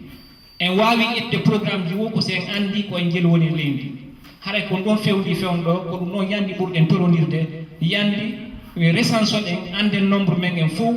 e programme men ka portal daren programme ji kon waten ƴettude haray ko ɗum ɗon ɓurɗen torodirde inchallah haalaji no ɗuuɗi boyi ko yewten kono ɓatan men ono raɓɓiɗi haray noon kala information ko goɗɗo falte andude immorde ka portal fiɓantal no hendoto ɗo noon texte ji numéro on no ɗon iɗen jogui kadi website men o no wawi windude waɗa feedback ɗum ko www.portalfiɓantal.co.uk haray kala ko falte ɗon andude lande communication o inchallah on henduto information ji ɗi haray wassalam. Assalamu alaikum wa rahmatullahi. Haray be musidɓe men yewtuɓe ɗo haray koye ene woni portal fiɓantal UK e musidɓe men kadi ene wonde maɓɓe nokku gotu wonde e ɓerɗe wonde haajoji e ɗum ko radio Fouta Diallo international ɗum haray jama on kamɓe kan no jentoɓe ko www.radiofouta.info haray kala faalaɗo radio on e ɗi radio ji ɗo portal toujours ko hunde wotere ko fino fottiren e daren fino ɓantiren fi meɗen e haajoji meɗen haajoji joni mi ara ko lande e haray mi feƴƴina micro Oustaz Taibou haray kamɓe kadi ɓe salmini e kala jentiɗo radio Fouta Diallo international nonde musidɓe men wonɓe ɓen ɗo fowɗen hande ko andintingol ɗon eɗen e ndi leydi wiyetendi Angleterre saare ko wiyeteɗon Birmingham haray min salmini on min salmini julɓe men fowɗen e haray e question arano on ɗo musidɗo meɗen wiyeteɗo Abdoulaye Djibril Bari wonɗo Belgique emo landi yewtere nde Oustaz Taibou wonnode yewtude nande si tawi ko on programme ɓe holluno kañum kadi USA donc acce joni mi feƴƴina Oustaz Taibou jaabol ngal ɗon simi yettina landal ɗiɗaɓal ngal ɗo ɗen. Voilà, bien sûr, haray projet mo haɗen fi mum on ko on projet ko addi ɗen lansude fi makko ko Amérique donc e won fi makko ɗon jama on itti mouradu moƴƴuru ɓe walliti ko ɗum ɗon effectivement ko fi on projet goto ko hannoɗen fi New York on haray ko ɗon alhaali ɗum fewni après les États-Unis d'Amérique après l'Angola ko wolduɗen fi projet on ko ɗo ko UK ɗo mbi ɗum e wala fi mum hay nokku tigi tigi donc haray ko ɗum woni jawab on. Ok, assalamu aleykum warahmatullahi gal e landal ɗimmal ngal ɗo ko Ibrahima Diallo wonɗo Russi Moscou o wi ɗo haray landal makko ngal ko kanko saferi himo toon safe 5 ans ni duuɓi 5 himo Russi kono juulugol juma makko ngol haray no sattanimo moƴƴa si ɓe naati bimbi ɓe yalti wo e 16h30 e haray o essayi waynagol ɗon e jumaje go yahugol juula juma kono haray hiɓe posandemo seke sattereji e muɗum haray ngal landal ɗo ko landi ko Ibrahima Diallo wonɗo Moscou. haray ɗe wiyam si tawi hara koɓe bus julɓe woni e nder on ɗuma ɗon yoɓe ndaaru nokku go nder toon kaɓe gollata ɗon ɓe juulana hoore maɓɓe juma par ce que juma on kam timmi yimɓe 14 o wawi julde juma si ɓe heɓali solution go'o taɓe ɓittike goɗɗo hutubanaɓe ɗon julnaɓe ɗon so tawi ɓe heeɓi on possibilité si ɓe heɓali ɗum ɗon haray toujours koyeɓe litu ha ɓe newnane juulugol juma kono dagorta ko ɓe sabu golle maɓɓe ɓayna fi ɓe humi ɗon ma ko Allah humbi ɓe ɗon kaɓe wona a wi hara ɓe juulata juma par ce que ka jumaje buy feƴƴiri neɗɗanke o fayda hara wattirama ɓaawo l'islam o si wona hara ko ganto mo wonana nawnare ma ngo tawa ko tako ko yoni ko l'islam accepte jaɓɓe mais l'islam jaɓata ganto fi wiwgol miɗo gollude tigi tigi on mi wawata juulude juma hara yoɓe litu ha ɓe newnanaɓe no ɓe juulira juma ma ɓe ɗaɓɓa solution ɗen golle maɓɓe ɗon. Assalamu aleykum ɗimmal landal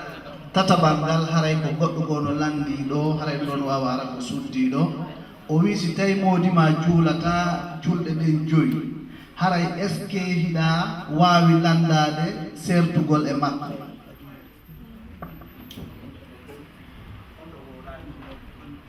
Ok, wiwɗen l'islam o ɗi haali fi julde nen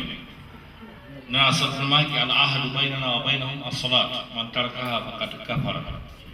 ahadi ko woni hakkude men e heferaɓe ɓen ko julde nen si kala tertiɗo julde nen haray o heferɗi ni woni kefere donc haray debbo on toujours yo litu yo wakkilo o jeeja moodi makko o multam o wullitoka karama koɓe ɓen ka siɓɓe makko ɓen ha o accepte o jaɓa juulugol ngol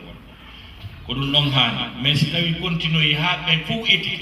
o juulani haɗa l'islam on no sendire ɓe seeday dagotako kaɓe luttida.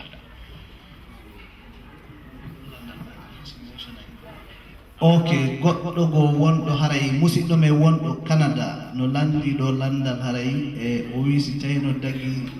e gorko ko waɗa masturbation donc haray jon toujours no lan feƴƴinde ɓe min faati question o c'est à dire que l'islam si hewti landagol fi diina kan na yo hay hunde herse na yo hay hunde buume hadisaje danno nder ton ma yande maana majje la imana liman la haya ala gondinal alana ummu ala hersa hersata na gondin e hadis kadi wiiɗo la haya fi din hersa ala ka dina donc hersa ala ka dina fi andugol ñaawoji dina mum kan tigi tigi si tawi ko ɗon lanɗo ko falta ko wowla enen ɗe yiɗi o ɗuma ko wiyete le mythe ɗumanno ta wolata no buuma ɗum wowtake wattake ha woni noon andaka noon joni ha ɗum wonto e probléme ɗi ko landi ko est ce que no dagui ka goɗɗo fijira hoore muɗum ha welto est ce que no dagui ka goɗɗo fijira hoore makko fijira awra makko ko wiyete masturbation en français est ce que no dagui ka dagaki ka l'islam ɗum dagaki no harmi no harmi kala mo alhaali mum hewti ɗon yo jam gisan o jom yo jam o jom wi julɓe wallena ɗon tigi wi julɓe wallena donc masturbation on no wona hay côté rewɓe déjà kamɓe déjà ɓurata wadde donc ton kan si ari hewti ɗon julɓe wallena pimodi kono ɗum ɗon on ɗo hino harmi nena sabla maki no woodi immintinoyteɓe ñande tan gatta junngo maɓɓe gonno reedi ta junngo maɓɓe gonno reedi par ce que hari ko junngo maɓɓe ngo wonno ɓeygu maɓɓe par ce que masturbation ko junngo waɗirte donc ɗum hino harmi tigi tigi on ok goɗɗo go kadi no landi ɗo ɗen haray o wi si tawi ɓeygu makko no morade rasta o etike no ittira ha kono o ronko ɓe sakkitori hara wattagol kufne o wi si tawi hara ɗum ɗon kadi no dagui ko acca ɗon ka haray mo duwa seedude e makko fi ɗum ɗon si jiwo jaɓali ittude ko waɗi kon ko hoore muɗum nela saslamaki allah huuɗi tokkuɗo huuɗi tokkanaɗo ko ɗum woni ɗi rastaji ko hunde nde nde l'islam o huuɗi ino harmi haala et puis kadi rasta si debbo moriɗo rasta so yiiɗi e modi makko e bande o lootike longal haray longal ngal sella par ce que ndiyan ɗam mema sukuru makko ndu haray ha joni no wawa so lootaki longal wa kazalika so salligi kadi ha joni o salligaki na sukuru makko ndiyan ɗam memi donc ɗin ɗon piiji fof ko piiji hawniɗi harmuɗi ɗi l'islam ñaaɗi moƴƴa noon haray ko minnata gorko on toujours ko wajagol mo jeeña mo multa mo wullito donc ɗum ha ɓe ndaara ɓe nda ton honno ɓe moƴƴiniroyta kono haray ɗumannaki hewta kergal ko solution ko daare ton solution ha ñande ko acca haray ɗum faami ok adimi wolde o question ɗo haray en heeɓi musidɗo wonɗo Memphis o wi o salmini haray musidɓe wonɓe heɗade ɗo ɓen e haray o hiwriki on onon Oustaz Taibou ko Ibrahima Bari depuis Memphis o woni ok haray landal wongal ngal ɗo kadi haray ko wigol ma trésor e trésor signification trésor on nde wiya ɓeygu ma trésor ma de ɓeygu ma wiya ma trésor haray ko honno on signification moɗon woni ça veut dire haray ma trésor no wayi wasi ko reweteɗo a haray ko honno on moɗon kadi yaltirta e hakkude aadenge ɓeygu muɗum e bien c'est très bien haray mi yiwritike siɓɓe men ɓe Memphis ɓen ko sarende mi anndi moƴƴa yimɓe moƴƴuɓe aadeniɓe wowɓe teddinde talibajo kadi won Memphis e salminiɓe moƴƴa noon haray ko fi amma noddugol ɓeygu mum mon trésor ma sifa ɗum est ce que no dagui trésor na wigol ko on tigi wimo allah wiyalimo reweteɗo ko wiyete trésor ko ngal jawdi wiyete trésor sa yi ɓeygu ma mon trésor a wimo ngalu a ngungu donc expression ji gono to il y a certaines expressions qui sont des expressions paganistes ko wiyete le paganisme ko wiyete al jahiliya hin konngudi jahiliya no ton telema sengo kikkol ɗin tagotaka par exemple wigo je t'adore hen o e je t'aime ɗan mais je t'adore tagotaka par ce que ko wigol miɗo rewe sellata je t'adore kono wigol je t'aime wigol mon trésor ɗum no tagi Allah fus ala e wigol ɓe mon trésor. Ok, ko watti ɗo mi feɗɗi noon ino ɗo question ji ɗiɗo ko en français on daaray ɗon e haray ko musidɓe men hikkorɓe angolaɓe ɓe wi haray ɓe hiwrike jama on ɗo fof tentini onon Oustaz Taibou e haray ɓe wi kadi haray nane musidɓe men wonirɓe Sénégal e hay wonɗo Conakry ɗo o wi haray o hiwrike wondaɓe ɗo fof o hiwrike on onon Oustaz Taibou haray ɓe welti ɓe jentade émission on ɗo haray ɓe torike o Allah on acciɗen ha ɓooya juuta ɓeyda en sifa moɗum buy e nder musidal ngal haray mi feƴƴinama fi question ji heddi ɗin inchallah en salmitike musidɓe men Conakry ɓen ko ɓen adorten par ce que ko to woni kam mais en salmitike musidɓe men ɓe Angola ɓen plus précisement Luanda e nder Luanda kadi en salmini ɓe wonɓe Hosaïnda quartier général yimɓe men ɓe wiyete Hosaïnda j'ai fait un mois et quelques jours là-bas salmini ɗon Oustaz Mohammad Salih Cheikh Taibou Niam Alaji Abdourahim ko ɓen ko pilier je men fi dina kange nder Angola haray oɗo nandi o inni est ce que l'islam no newni fi o photo tiragol photo no harmi ka no dagui donc ngal ɗo kadi ko nandal mettugal fi seeɗa ngal tawata buyno memmini probléme wi e sonko wi e fimni haray photo ko konnguɗi ɗiɗi ari e mum no woodi karamakoɓe wiɓe photo no harmi kala noone photo on fof no harmi ɓe basi hadisaji nelaɗo ɗe nelaɗo harmini photo kono ko photo hombo andi ko mu on ko assura nelaɗo maki ko assura konngol wiyetengol ngol assura ngol mari signifie kadi firiɓiji buyi ko honɗum nge mun noon ko ɗon ha jowoni na wi tun nelaɗo harmini suura wiya photo donc woɓɓe go wi wondema ko photo ko nela par ce que ko wiyete suura o statuette ko lesete kon darne ɗum fof ko suura wiyete statue oy koy ɗum ɗon on fof no fottani statue oy koy no harmi koye dagaki kala ka koye woni si juuɗama Allah jaɓata malaikaɓe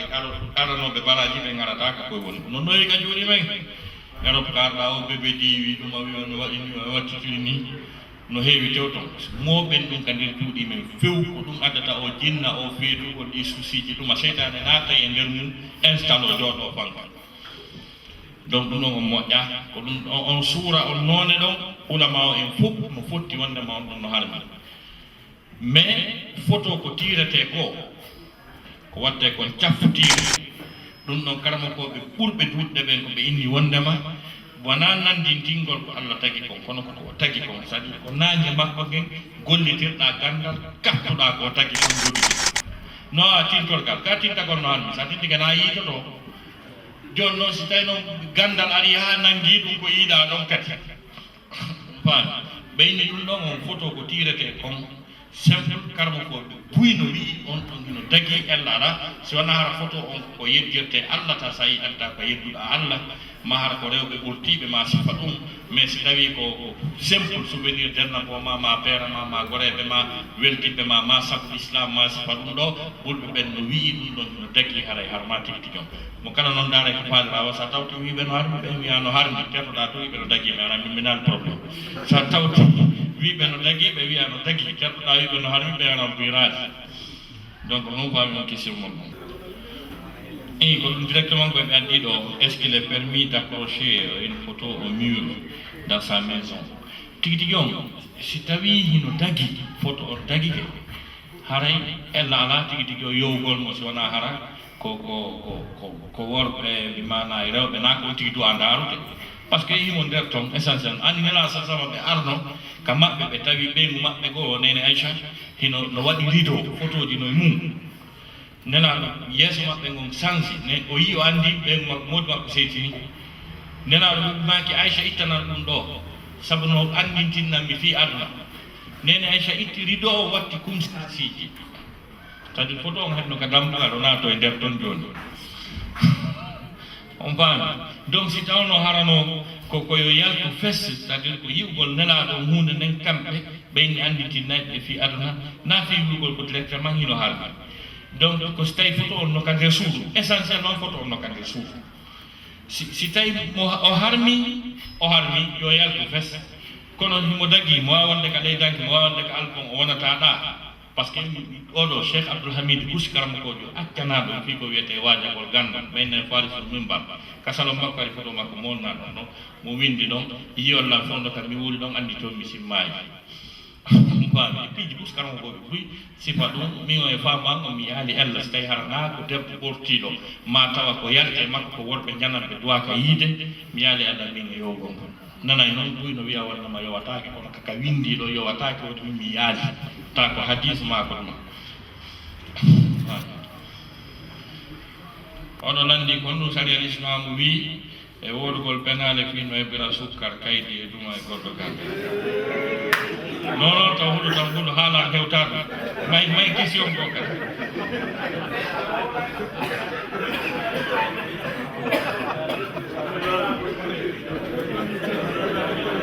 oɗo kan landi est ce que no dagui ka goɗɗo jomba debbo mo jatodiri ɗum ɗo kadi haalan hewta ɗum feƴƴan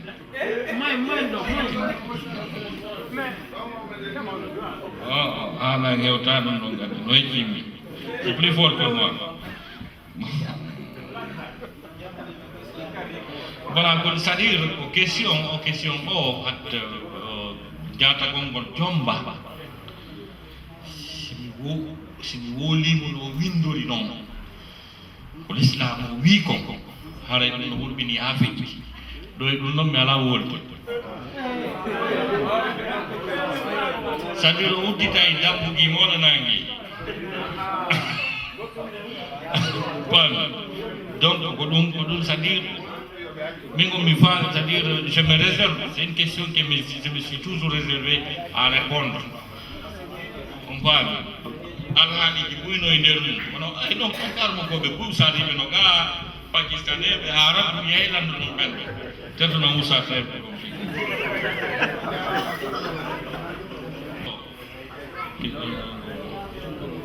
ɓe nandi est ce que no dagui ka julɗo tappa jimɓe hoɗa guitaru ma ɗumanno instrument des instruments musique ko est ce que no dagui ka julɗo gollitirat dagota ko sellata jimbeeru guitaru ɗuma ɗum na affaire julɗo noon wama allamnahu shi'ra wama yambaghi lah ashu'ara'u yatba'uhumul ghawun donc ɗum na affaire julɗo noon ɗon feƴƴen ɗon ɓe landi kadi est ce que ɓe landi so dagui kamɓe desina yeeso maɓɓe kañum ɗum tumbugol ɓe landi est ce que no dagani rewɓen kamɓe par exemple watto pantalon guin ma est ce que no dagui harma ka debbo watto pantalon mais ko pantalon honno wattorte ko noon haajo woni donc debbo si wattoto pantalon o ɓornoto conci arɗo ha feƴƴi koppi ɗi seeɗa ɗon dagoto wattagol mo pantalon kono so tawi wattagol pantalon brayo ha moƴƴa dewta ɗon tiggare tawaɗa reeni no wata ta yiyay ɗum dara tawa laɓaka moƴƴa l'islam mo newna ɗum ɗum faami donc est ce que no dagui kamɓe tufo kala façon tuɗari hino dagani sonnaɓe mais si tawi ɓe tupa e goɗɗum ka yeeso maɓɓe ta kino labba ha aray ɓe suma yeeso mum na ko ɗuwa yaltitude kala noon koɓe faala tufude e maɓɓe tawa ɗum ɗo yiyotako ko moodi maɓɓe to yiyata no wawi daganade ɓe wallahu ala wala sonnajo ko landi est ce que so tawi moodi ma ɓiyete yenne sabote jasine e hoore ɗum kadi hay fuso wallatama yoɓantama hay fuso est ce que ɗum no dagui dagaki ko na ɗum haalɗen ɗo ko sifa ɗen dewle woni calvaire o donc ko wiyata ko ya figir mo bunginamo wallituɗamo hara ɓiyade a yennade a aybinade a jasinade ko ɗum ɗon woni ko wiyaka donc debbon ko ɗum ɗo a wadde debbon ko wullito e karmo koɓe wullito e siɗɗi makko ɓen da ɓe lanɗi ñawliɗo suumay est ce que no dagui ka hoora sunna yawmo arafa on ko ɗum sabu ɗum waɗi lisama no wiya ñawliɓe yoɓu heña par ce que ay ɗon mi anaali ñawliɗo ka itatuna yo ko nyawli ko mi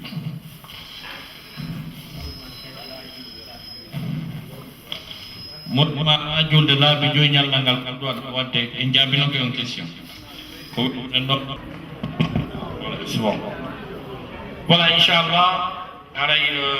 ne mata darne conférence men aray jama fo torama conférence wado yo London on jama torama no tagol mo mojjano bay haray ko bimbi julde yi haray temji important débat te no gasa ka yewten don beta l'islam et science. C'est-à-dire qu'on l'islam on a dit on technologie di mo na di on ay di qur'ana de parce que bi bu no dem parce que science on évolue modja mais science on état 1% science ko ni kon kal qur'an de ñande de wawi de dum andade ko temji ko kadi woni très important ala je question gasi mi andi ko be landi est ce que sakkangol maydo adon nawi gol fure may fure o ngana ko wali est ce que sakkangol maydo no dagi ka l'islam ka dagaki nana sallama hadith mabbe mo cernojo wiyeteɗo cheikh abdoulaye al bassam addi e deftere makko wiyetede tawdihul ahkam sharh bulughul maram hadith on ali do wonnema jangane maydo be yaasi ka expliquegol sharh on hadith on karmo ko be wi on hadith on no tindina piiji ɗiɗi jangugol yaasi on ko saaga ka on tigi faala mayde ɗon ko jangante ka kosi o maayi o jangante woɓɓe wi ko si nawnare nden nangimo nde tiiɗi o jangane yaasi mayde nden hoyanam woɓɓe wi ko so maayi o jangane yaasi ko nerde baraji discuite gol noon fi ɗum ɗon ulama en ɓe landiti ɓenni est ce que no woodi si yimɓe maayi goɗɗo maayi hikkigeya so luttuɓe no wuuri ɓen est ce que no mari ɓe wawa wadde e fi makko hewtoyam ko e nder ɗon ɗum ɗo naatoy joni noon ulama en ɓe wi wondema hi si goɗɗo maayi hara e yimɓe luttuɓe ɓe ɓaawa ɓe ko woodi ko ɓe wawata waɗande hikkiɓe yeeso ɓen ko ɓe heɓirta baraji ɓe addi o aya ɗo inna nahnu nuhyi l mawta wa naktubu ma qaddamu wa athara wa kulle cheyin ahsaynahu fi kitabin mubin minen woni ko ɓurriɗoyta ko maayi ko ha gasi mi yilto mi winda dendalangal ko ɓe golli ɓe hikkini yeeso kon fof e batteji maɓɓe ko ɓe acci ɓaawa kadi hewtoyeede hadis o ngari wi si tawi neɗɗo maayi aray golle makko fuu kubi sina piiji tati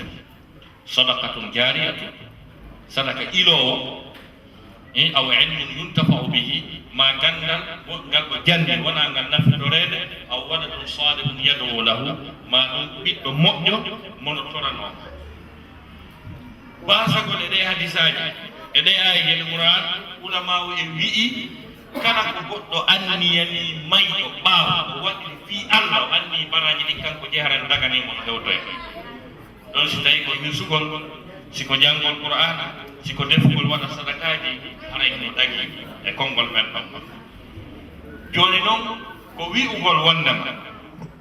ka balɗe capannayyi watte ka balɗe capanɗe jeeɗiɗi watte daaruɓe dande tawatake daaruɓe boɗe tawatake haray shirkuji ɗi naadama nder ton ma ɗum wi'ugol ma waɗe si waɗaka haray en wirtike e surraki ɗon kadi haray woni bida kono si tawi ɗo on tigi anniyani ke hoore hirsugol nagge def moƴƴo e tagore nden andi yo baraji ɗin ko fi yumma makko no feƴƴi ma babba makko ma giɗo makko mo o yiɗi ta ko nerdugol mo baraji ɗin ɗum aray no dagi wallahu ala wa ala ɓeɗo landi tawa hajuji ɗin no teŋi hunde ala masude mo faala noon to waɗanede torare allah fimu est ce que no dagi on tigi yonna kuuɗi fuuta ɓe jangganamo toon alqur'ana ɓe ittamo sadakaji ɓe toranomo allah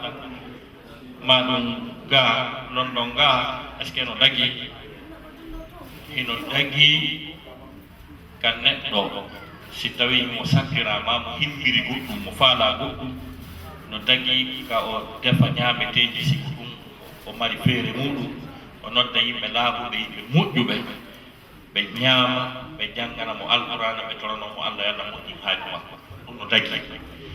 ɗum no serti e garmokoɓe arsikoɓe na gotum fes garmokoɓe arsikoɓe na gotum men ko waɗuɓe bureau waɗi programme ɗum ɓenna ko arsikoɓe donc wi ko satti ara tawa ɓe wiya satti ɓe yettoma ni ɗuno ara ko hoye joni fami ɓe jaɓa kuuɗi ma ɗi ɓe yettoma ɓe wallete fami donc ɗum ɗon ko sirkuno kono amma toranenan Allah e hino ɗo ko an anni na kamɓe yoɓinma na wiyaka ko ma joddi ko an anni okki fi Allah waɗi ñameteji Qur'ana jangga toranana Allah ɗum no dagi par ce que ko anndi ko ɗum woni jon waɗugol ko moƴƴi ha gasa toro Allah noon e hoore ɗum ɗon Allah daali ya ayyuha alladina amanu taqullaha wa bitagu ilayhi alwasila hule Allah ɗaɓɓon e makko yottorgal alwasila huwa al amalu salih ko waɗugol golle moƴƴe wiyete alwasila gura Allah min jangi Qur'an Allah min ñammini weelaɗa okkor men ko min faama andi ko golle moƴƴe waɗɗa Qur'ana wi ilayhi yas'adu al kalimu tayyib konngol moƴƴongol ka makko suti kono noon wal amalu salihu yarfa'u si ɗum anndi ke seeɗa jawa e heña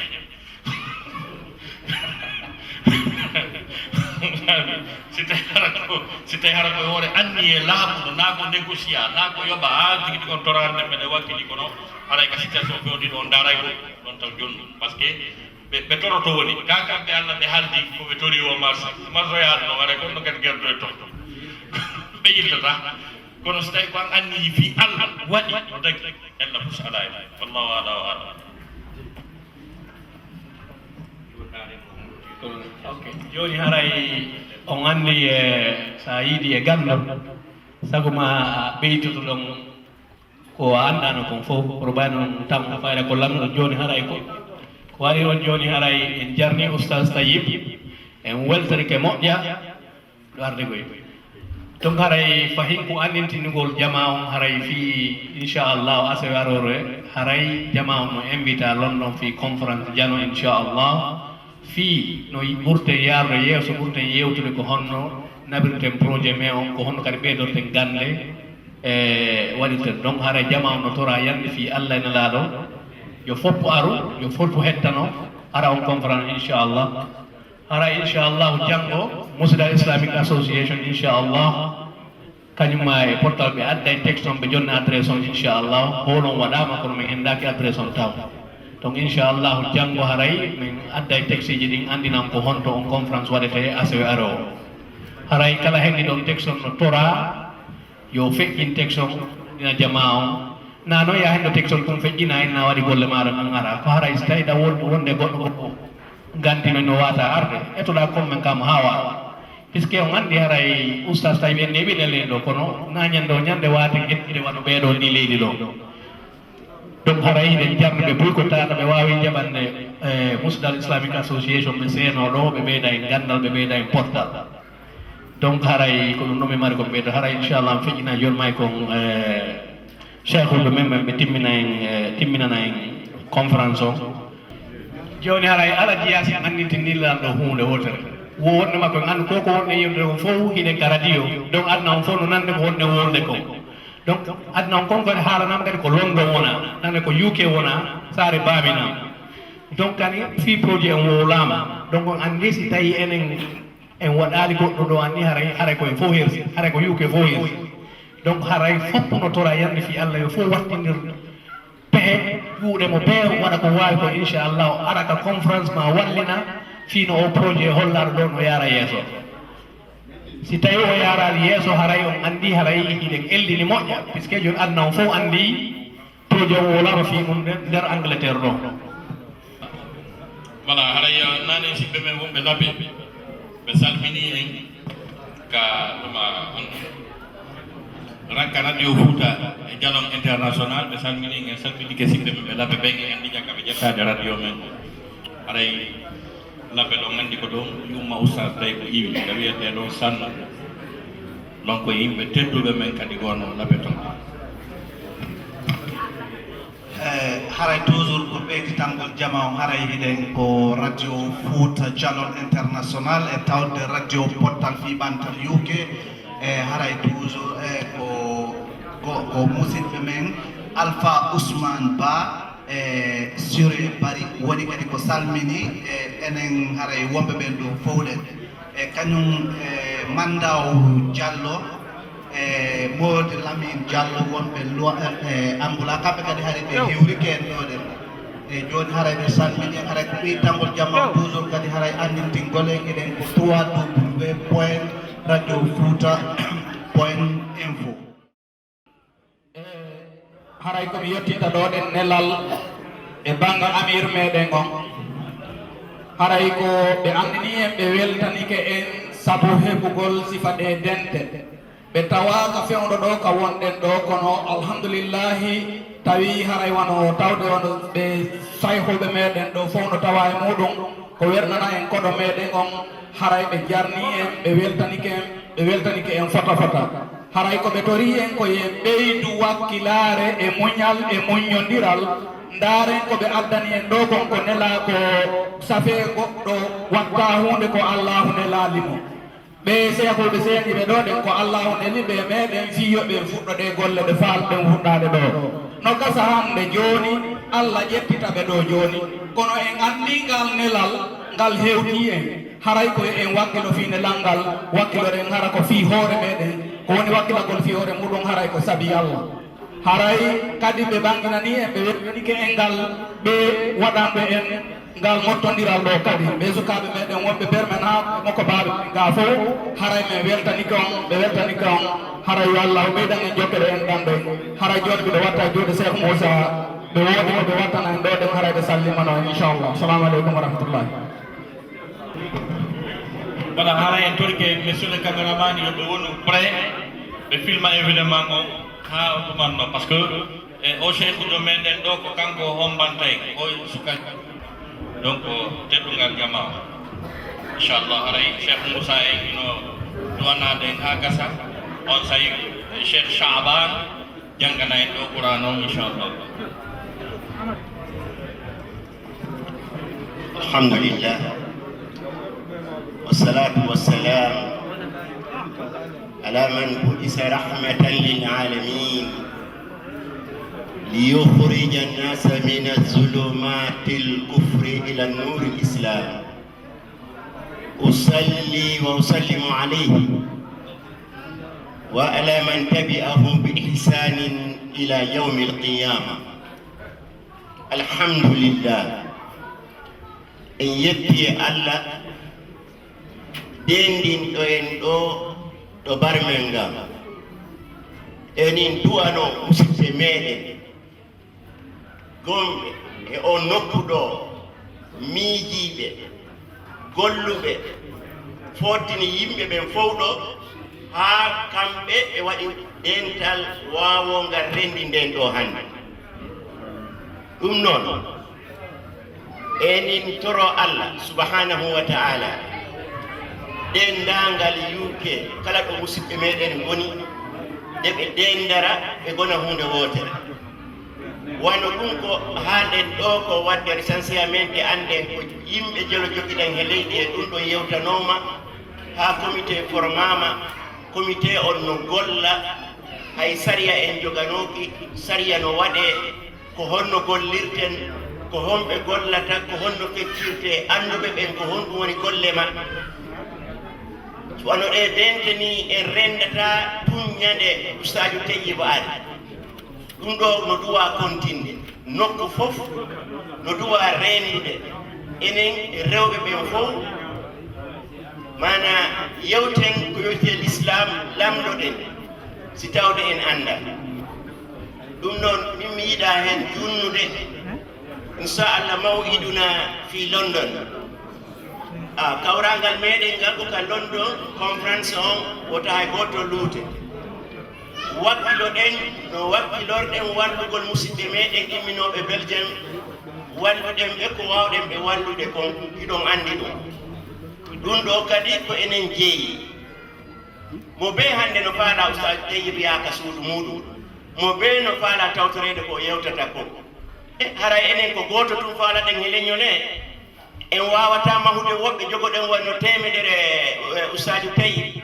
ko ɗum ari en yiyetade ɗo inni hakkillaji no toon iɗen jogii hakkilaaji iɗen waawi ɗum formude kamɓe mari golle ɗum ɗon iɗen anndi ɓen ɗon ko non woni kono noon ɗum ɗon wonaa ɗum jokkete iɗen weltanoo kala darotooɓe ɗe so hoɓɓe ɓe ngari man kana yuminu billahi wal yawmil akhir fal yukrim dayfa sa on juurɗo mana ano gomɗini Allah e yawmal qiyama teddin koɗo ma o teddingol mo ɗo ko teddingol hoore meɗen en wawata teddinde mo so wona tedduɓe ɓe teddini mo ɗum noon tedduɗo ko teddita ɗum ko tedduɓe enen fof ɗo ko en tedduɓe wa jasakumullah hayra jasain wassalamu aleykum wa rahmatullahi wa barakatuh. Bismillahi rrahmani rrahim. Alhamdulillahi rabbil alamin. Arrahmani rrahim maliki yawmiddin.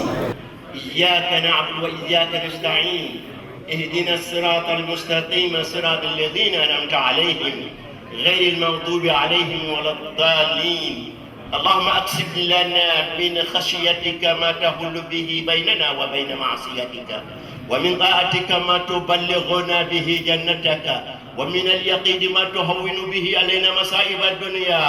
اللهم متئنا بأسمائنا وأبصارنا وقواتنا أبدا ما أحييتنا واجعل الوارث منا واجعل ثارنا على من ظلمنا وانصرنا على من آذانا ولا تجعل مصيبتنا في ديننا ولا تجعل الدنيا أكبر همنا ولا مبلغ علمنا ولا تسلط علينا بذنوبنا من لا يخافك فينا ولا يرحمنا يا أرحم الراحمين يا رب العالمين. اللهم لا مانع لما أعطيت ولا معطي لما منعت ولا راد لما قضيت ولا يرفع الجد منك الجد. اللهم لا مضل لمن أهديت ولا هاديا لمن أضللت ولا مسئل لمن أسقيت ولا مسقي لمن أسعدت ولا معز لمن أذللت ولا مذل لمن أعززت ولا رافع لمن خفضت ولا خافض لمن رفعت. اللهم اهدنا لما أمرتنا به ووفق لنا فيما دمنت لنا من خير الدنيا والآخرة يا أرحم الراحمين. اللهم إنا نسألك من الخير كله عاجله وآجله ما علمنا منه وما لم نعلم ونعوذ بك من الشر كله عاجله وآجله ما علمنا منه وما لم نعلم. اللهم إنا نسألك من كل خير سألك منه عبدك ونبيك محمد صلى الله عليه وسلم وعبادك الصالحين ونعوذ بك من كل شر استعاذك منه عبدك ونبيك محمد صلى الله عليه وسلم وعبادك الصالحين. اللهم إنا نسألك الجنة وما قرب إليها من قول وعمل ونعوذ بك من النار وما قرب إليها من قول وعمل. اللهم نسألك أن تجعل كل قضاء تقضيه لنا خيرا خيرا خيرا يا أرحم الراحمين يا رب العالمين. اللهم إنا نعوذ بك من الهم والحزن ونعوذ بك من العجز والكسل ونعوذ بك من الجبن والبخل ونعوذ بك من غلبة الدين وقهر الرجال. اللهم إنا نعوذ بك من علم لا ينفع ومن قلب لا يخشع ومن نفس لا تشبع ومن دعاء لا يستجاب لها. اللهم إنا نعوذ بك أن نذل أو نضل أو نزل أو نزل أو نظلم أو نظلم أو نجهل أو يجهل علينا يا أرحم الراحمين يا رب العالمين. اللهم يا من لا إله إلا أنت يا أرحم الراحمين. اللهم قوي جماعتنا يا أرحم الراحمين. اللهم ارفع رايتنا وارفع رايتنا يا أرحم الراحمين. اللهم أغسل قلوبنا وطهر قلوبنا يا أرحم الراحمين يا ذو الجلال والإكرام. اللهم أسترنا وأنت الستار. اللهم طول حياة أخينا وصديقنا أستاذ تيبو يا أرحم الراحمين ولمن معه من الإخوان والأصدقاء ولكل من يقوم من هذه الأمة للعمل لأجل الإسلام ولأجل الدعوة ولأجل تعليم كتاب الله وسنة رسوله يا أرحم الراحمين يا رب العالمين. سبحان ربك رب العزة عما يصفون وسلام على المرسلين والحمد لله رب العالمين.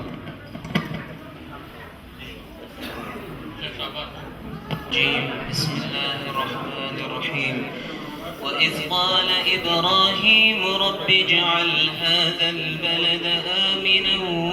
واجنبني وبني أن نعبد الأصنام رب إنهن أضللن كثيرا من الناس فمن تبعني فإنه مني ومن عصاني فإنك غفور رحيم ربنا إني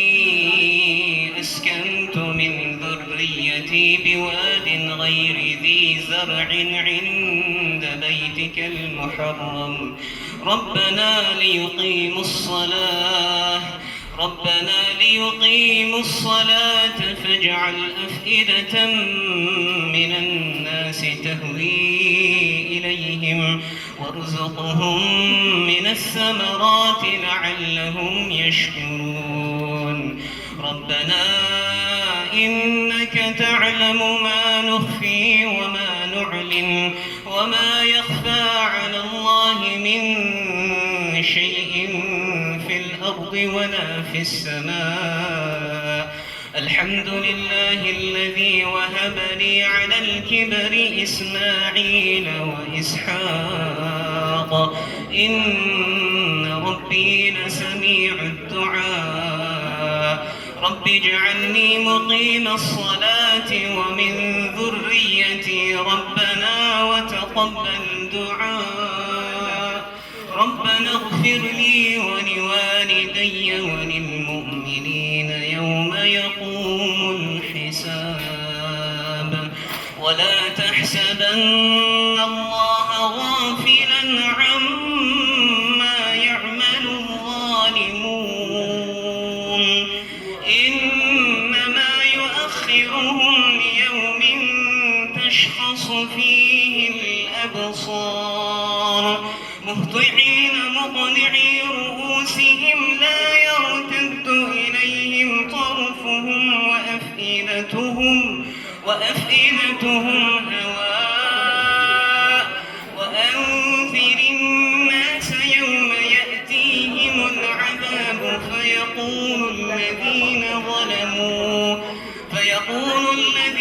ظلموا ربنا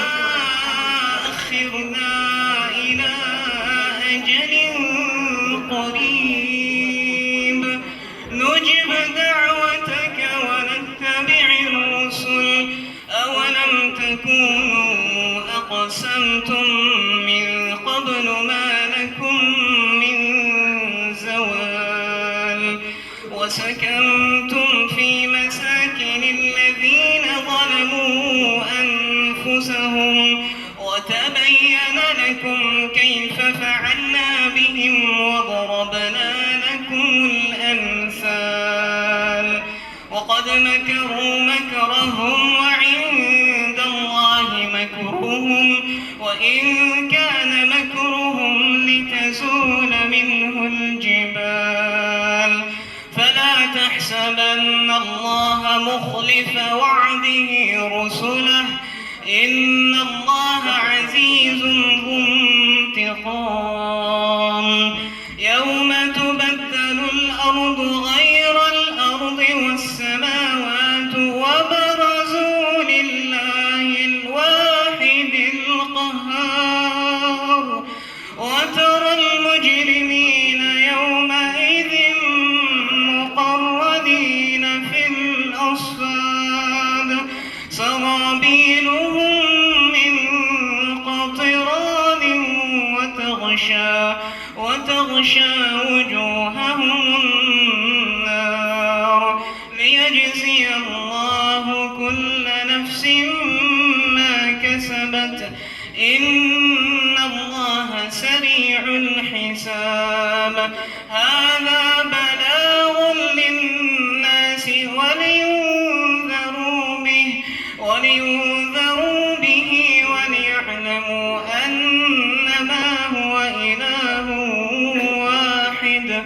وليعلموا أنما هو إله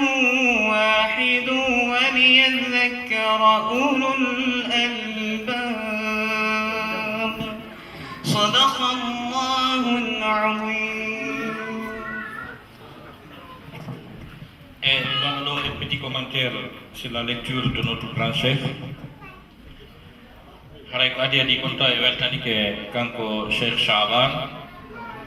ko noti kon invitation men on taw parce que yi ko janano ko sitto men mo il Maurice donc ɗum ko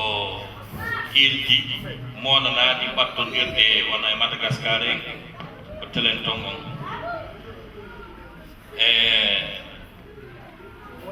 ndaare ɗo ko jangi ɗo kon o jembini karmokoɓe ɓurɓe lollude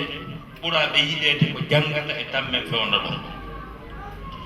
o adorike o jembini Cheikh Mahir al Uqayli ko on waddi jembinde taw Cheikh Mahir on ko julnowo ka suudu Kaaba ko ɗon Makka ko ɗon Cheikh on julnata ko suka kanko kadi spécialité makko on ka jande ko mathématique kono o wakkili o ɗanni Qur'anan o jangi sharia al islam on ha o ƴetta julnugol e ka suudu Kaaba mais yawno hajju en 2007 kanko ɓurno men julnude o jembini on o jembini ɗo Cheikh Abdoullah al Juhayni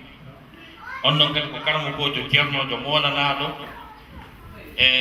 wonnoɗo julnude ka juulirde Madinatul Munawwara ka juulirde nelaɗo ɓay oɗo lamɗo maɓɓe laamike almalik Abdallah remplace ɗo Fahad on o inni on suka ɗon no wawi jangirde noon no selliri noon valeur makko no ɓuuri ka suudu ka juulirde nelaɗo Madina yo ar Makka o adda Makka o jembini on ɗo o jembini e oɗo ceerno wonanaɗo Cheikh Salah Boudayri o jembinimo kadi ka jangim makko oɗo kadi ko suka ceerno wonanaɗo ɗannuɗo alqur'ana jannowo ka université Madinatul Munawwara en même temps imam kadi ka juulirde nelaɗo sallah sallam ko kanko e Cheikh Abdoulaye Juhayni Malik Abdallah wi affaire maɓɓe on feƴƴi Madina ɓe adde Makka donc e jangi goto o jembini ɗo star ɓe tato accanaɓe ko wiyete janngol Qur'ana ko donc ɗum ɗo ko yettude Allah ko nema monanaɗo Allah wolan ɗon hokki enen golleñol ɗo wowɓe organise sifa wa ɗi conférence ji Allah addano en so yi Allah ƴettoyi o ko ƴetti addi ɗo ko ɓay nasama kala joɗɗini en ɗo par ce que ko Allah addimo donc jonde men nden nde ɓurti teddude nde ɓurti welde ko ɗum waɗi hiɗen torondira fi Allah waɗen soobe e ko wiyete janngugol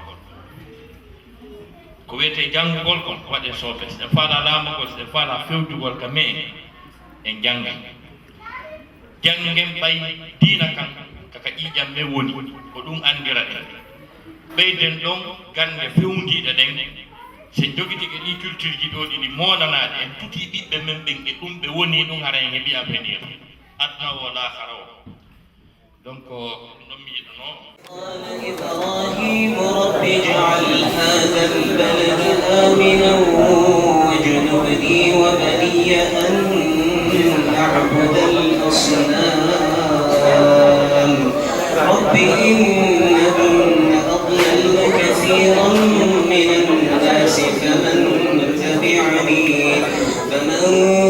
تبعني فإنه مني ومن عصاني فإنك غفور رحيم ربنا إني أسكنت من ذريتي بواد غير ذي زرع عند بيتك المحرم ربنا ليقيموا الصلاة فاجعل أفئدة من الناس تهوي إليهم وارزقهم من الثمرات لعلهم يشكرون ربنا إنك تعلم ما نخفي وما نعلن وما يخفى على الله من شيء في الأرض ولا في السماء الحمد لله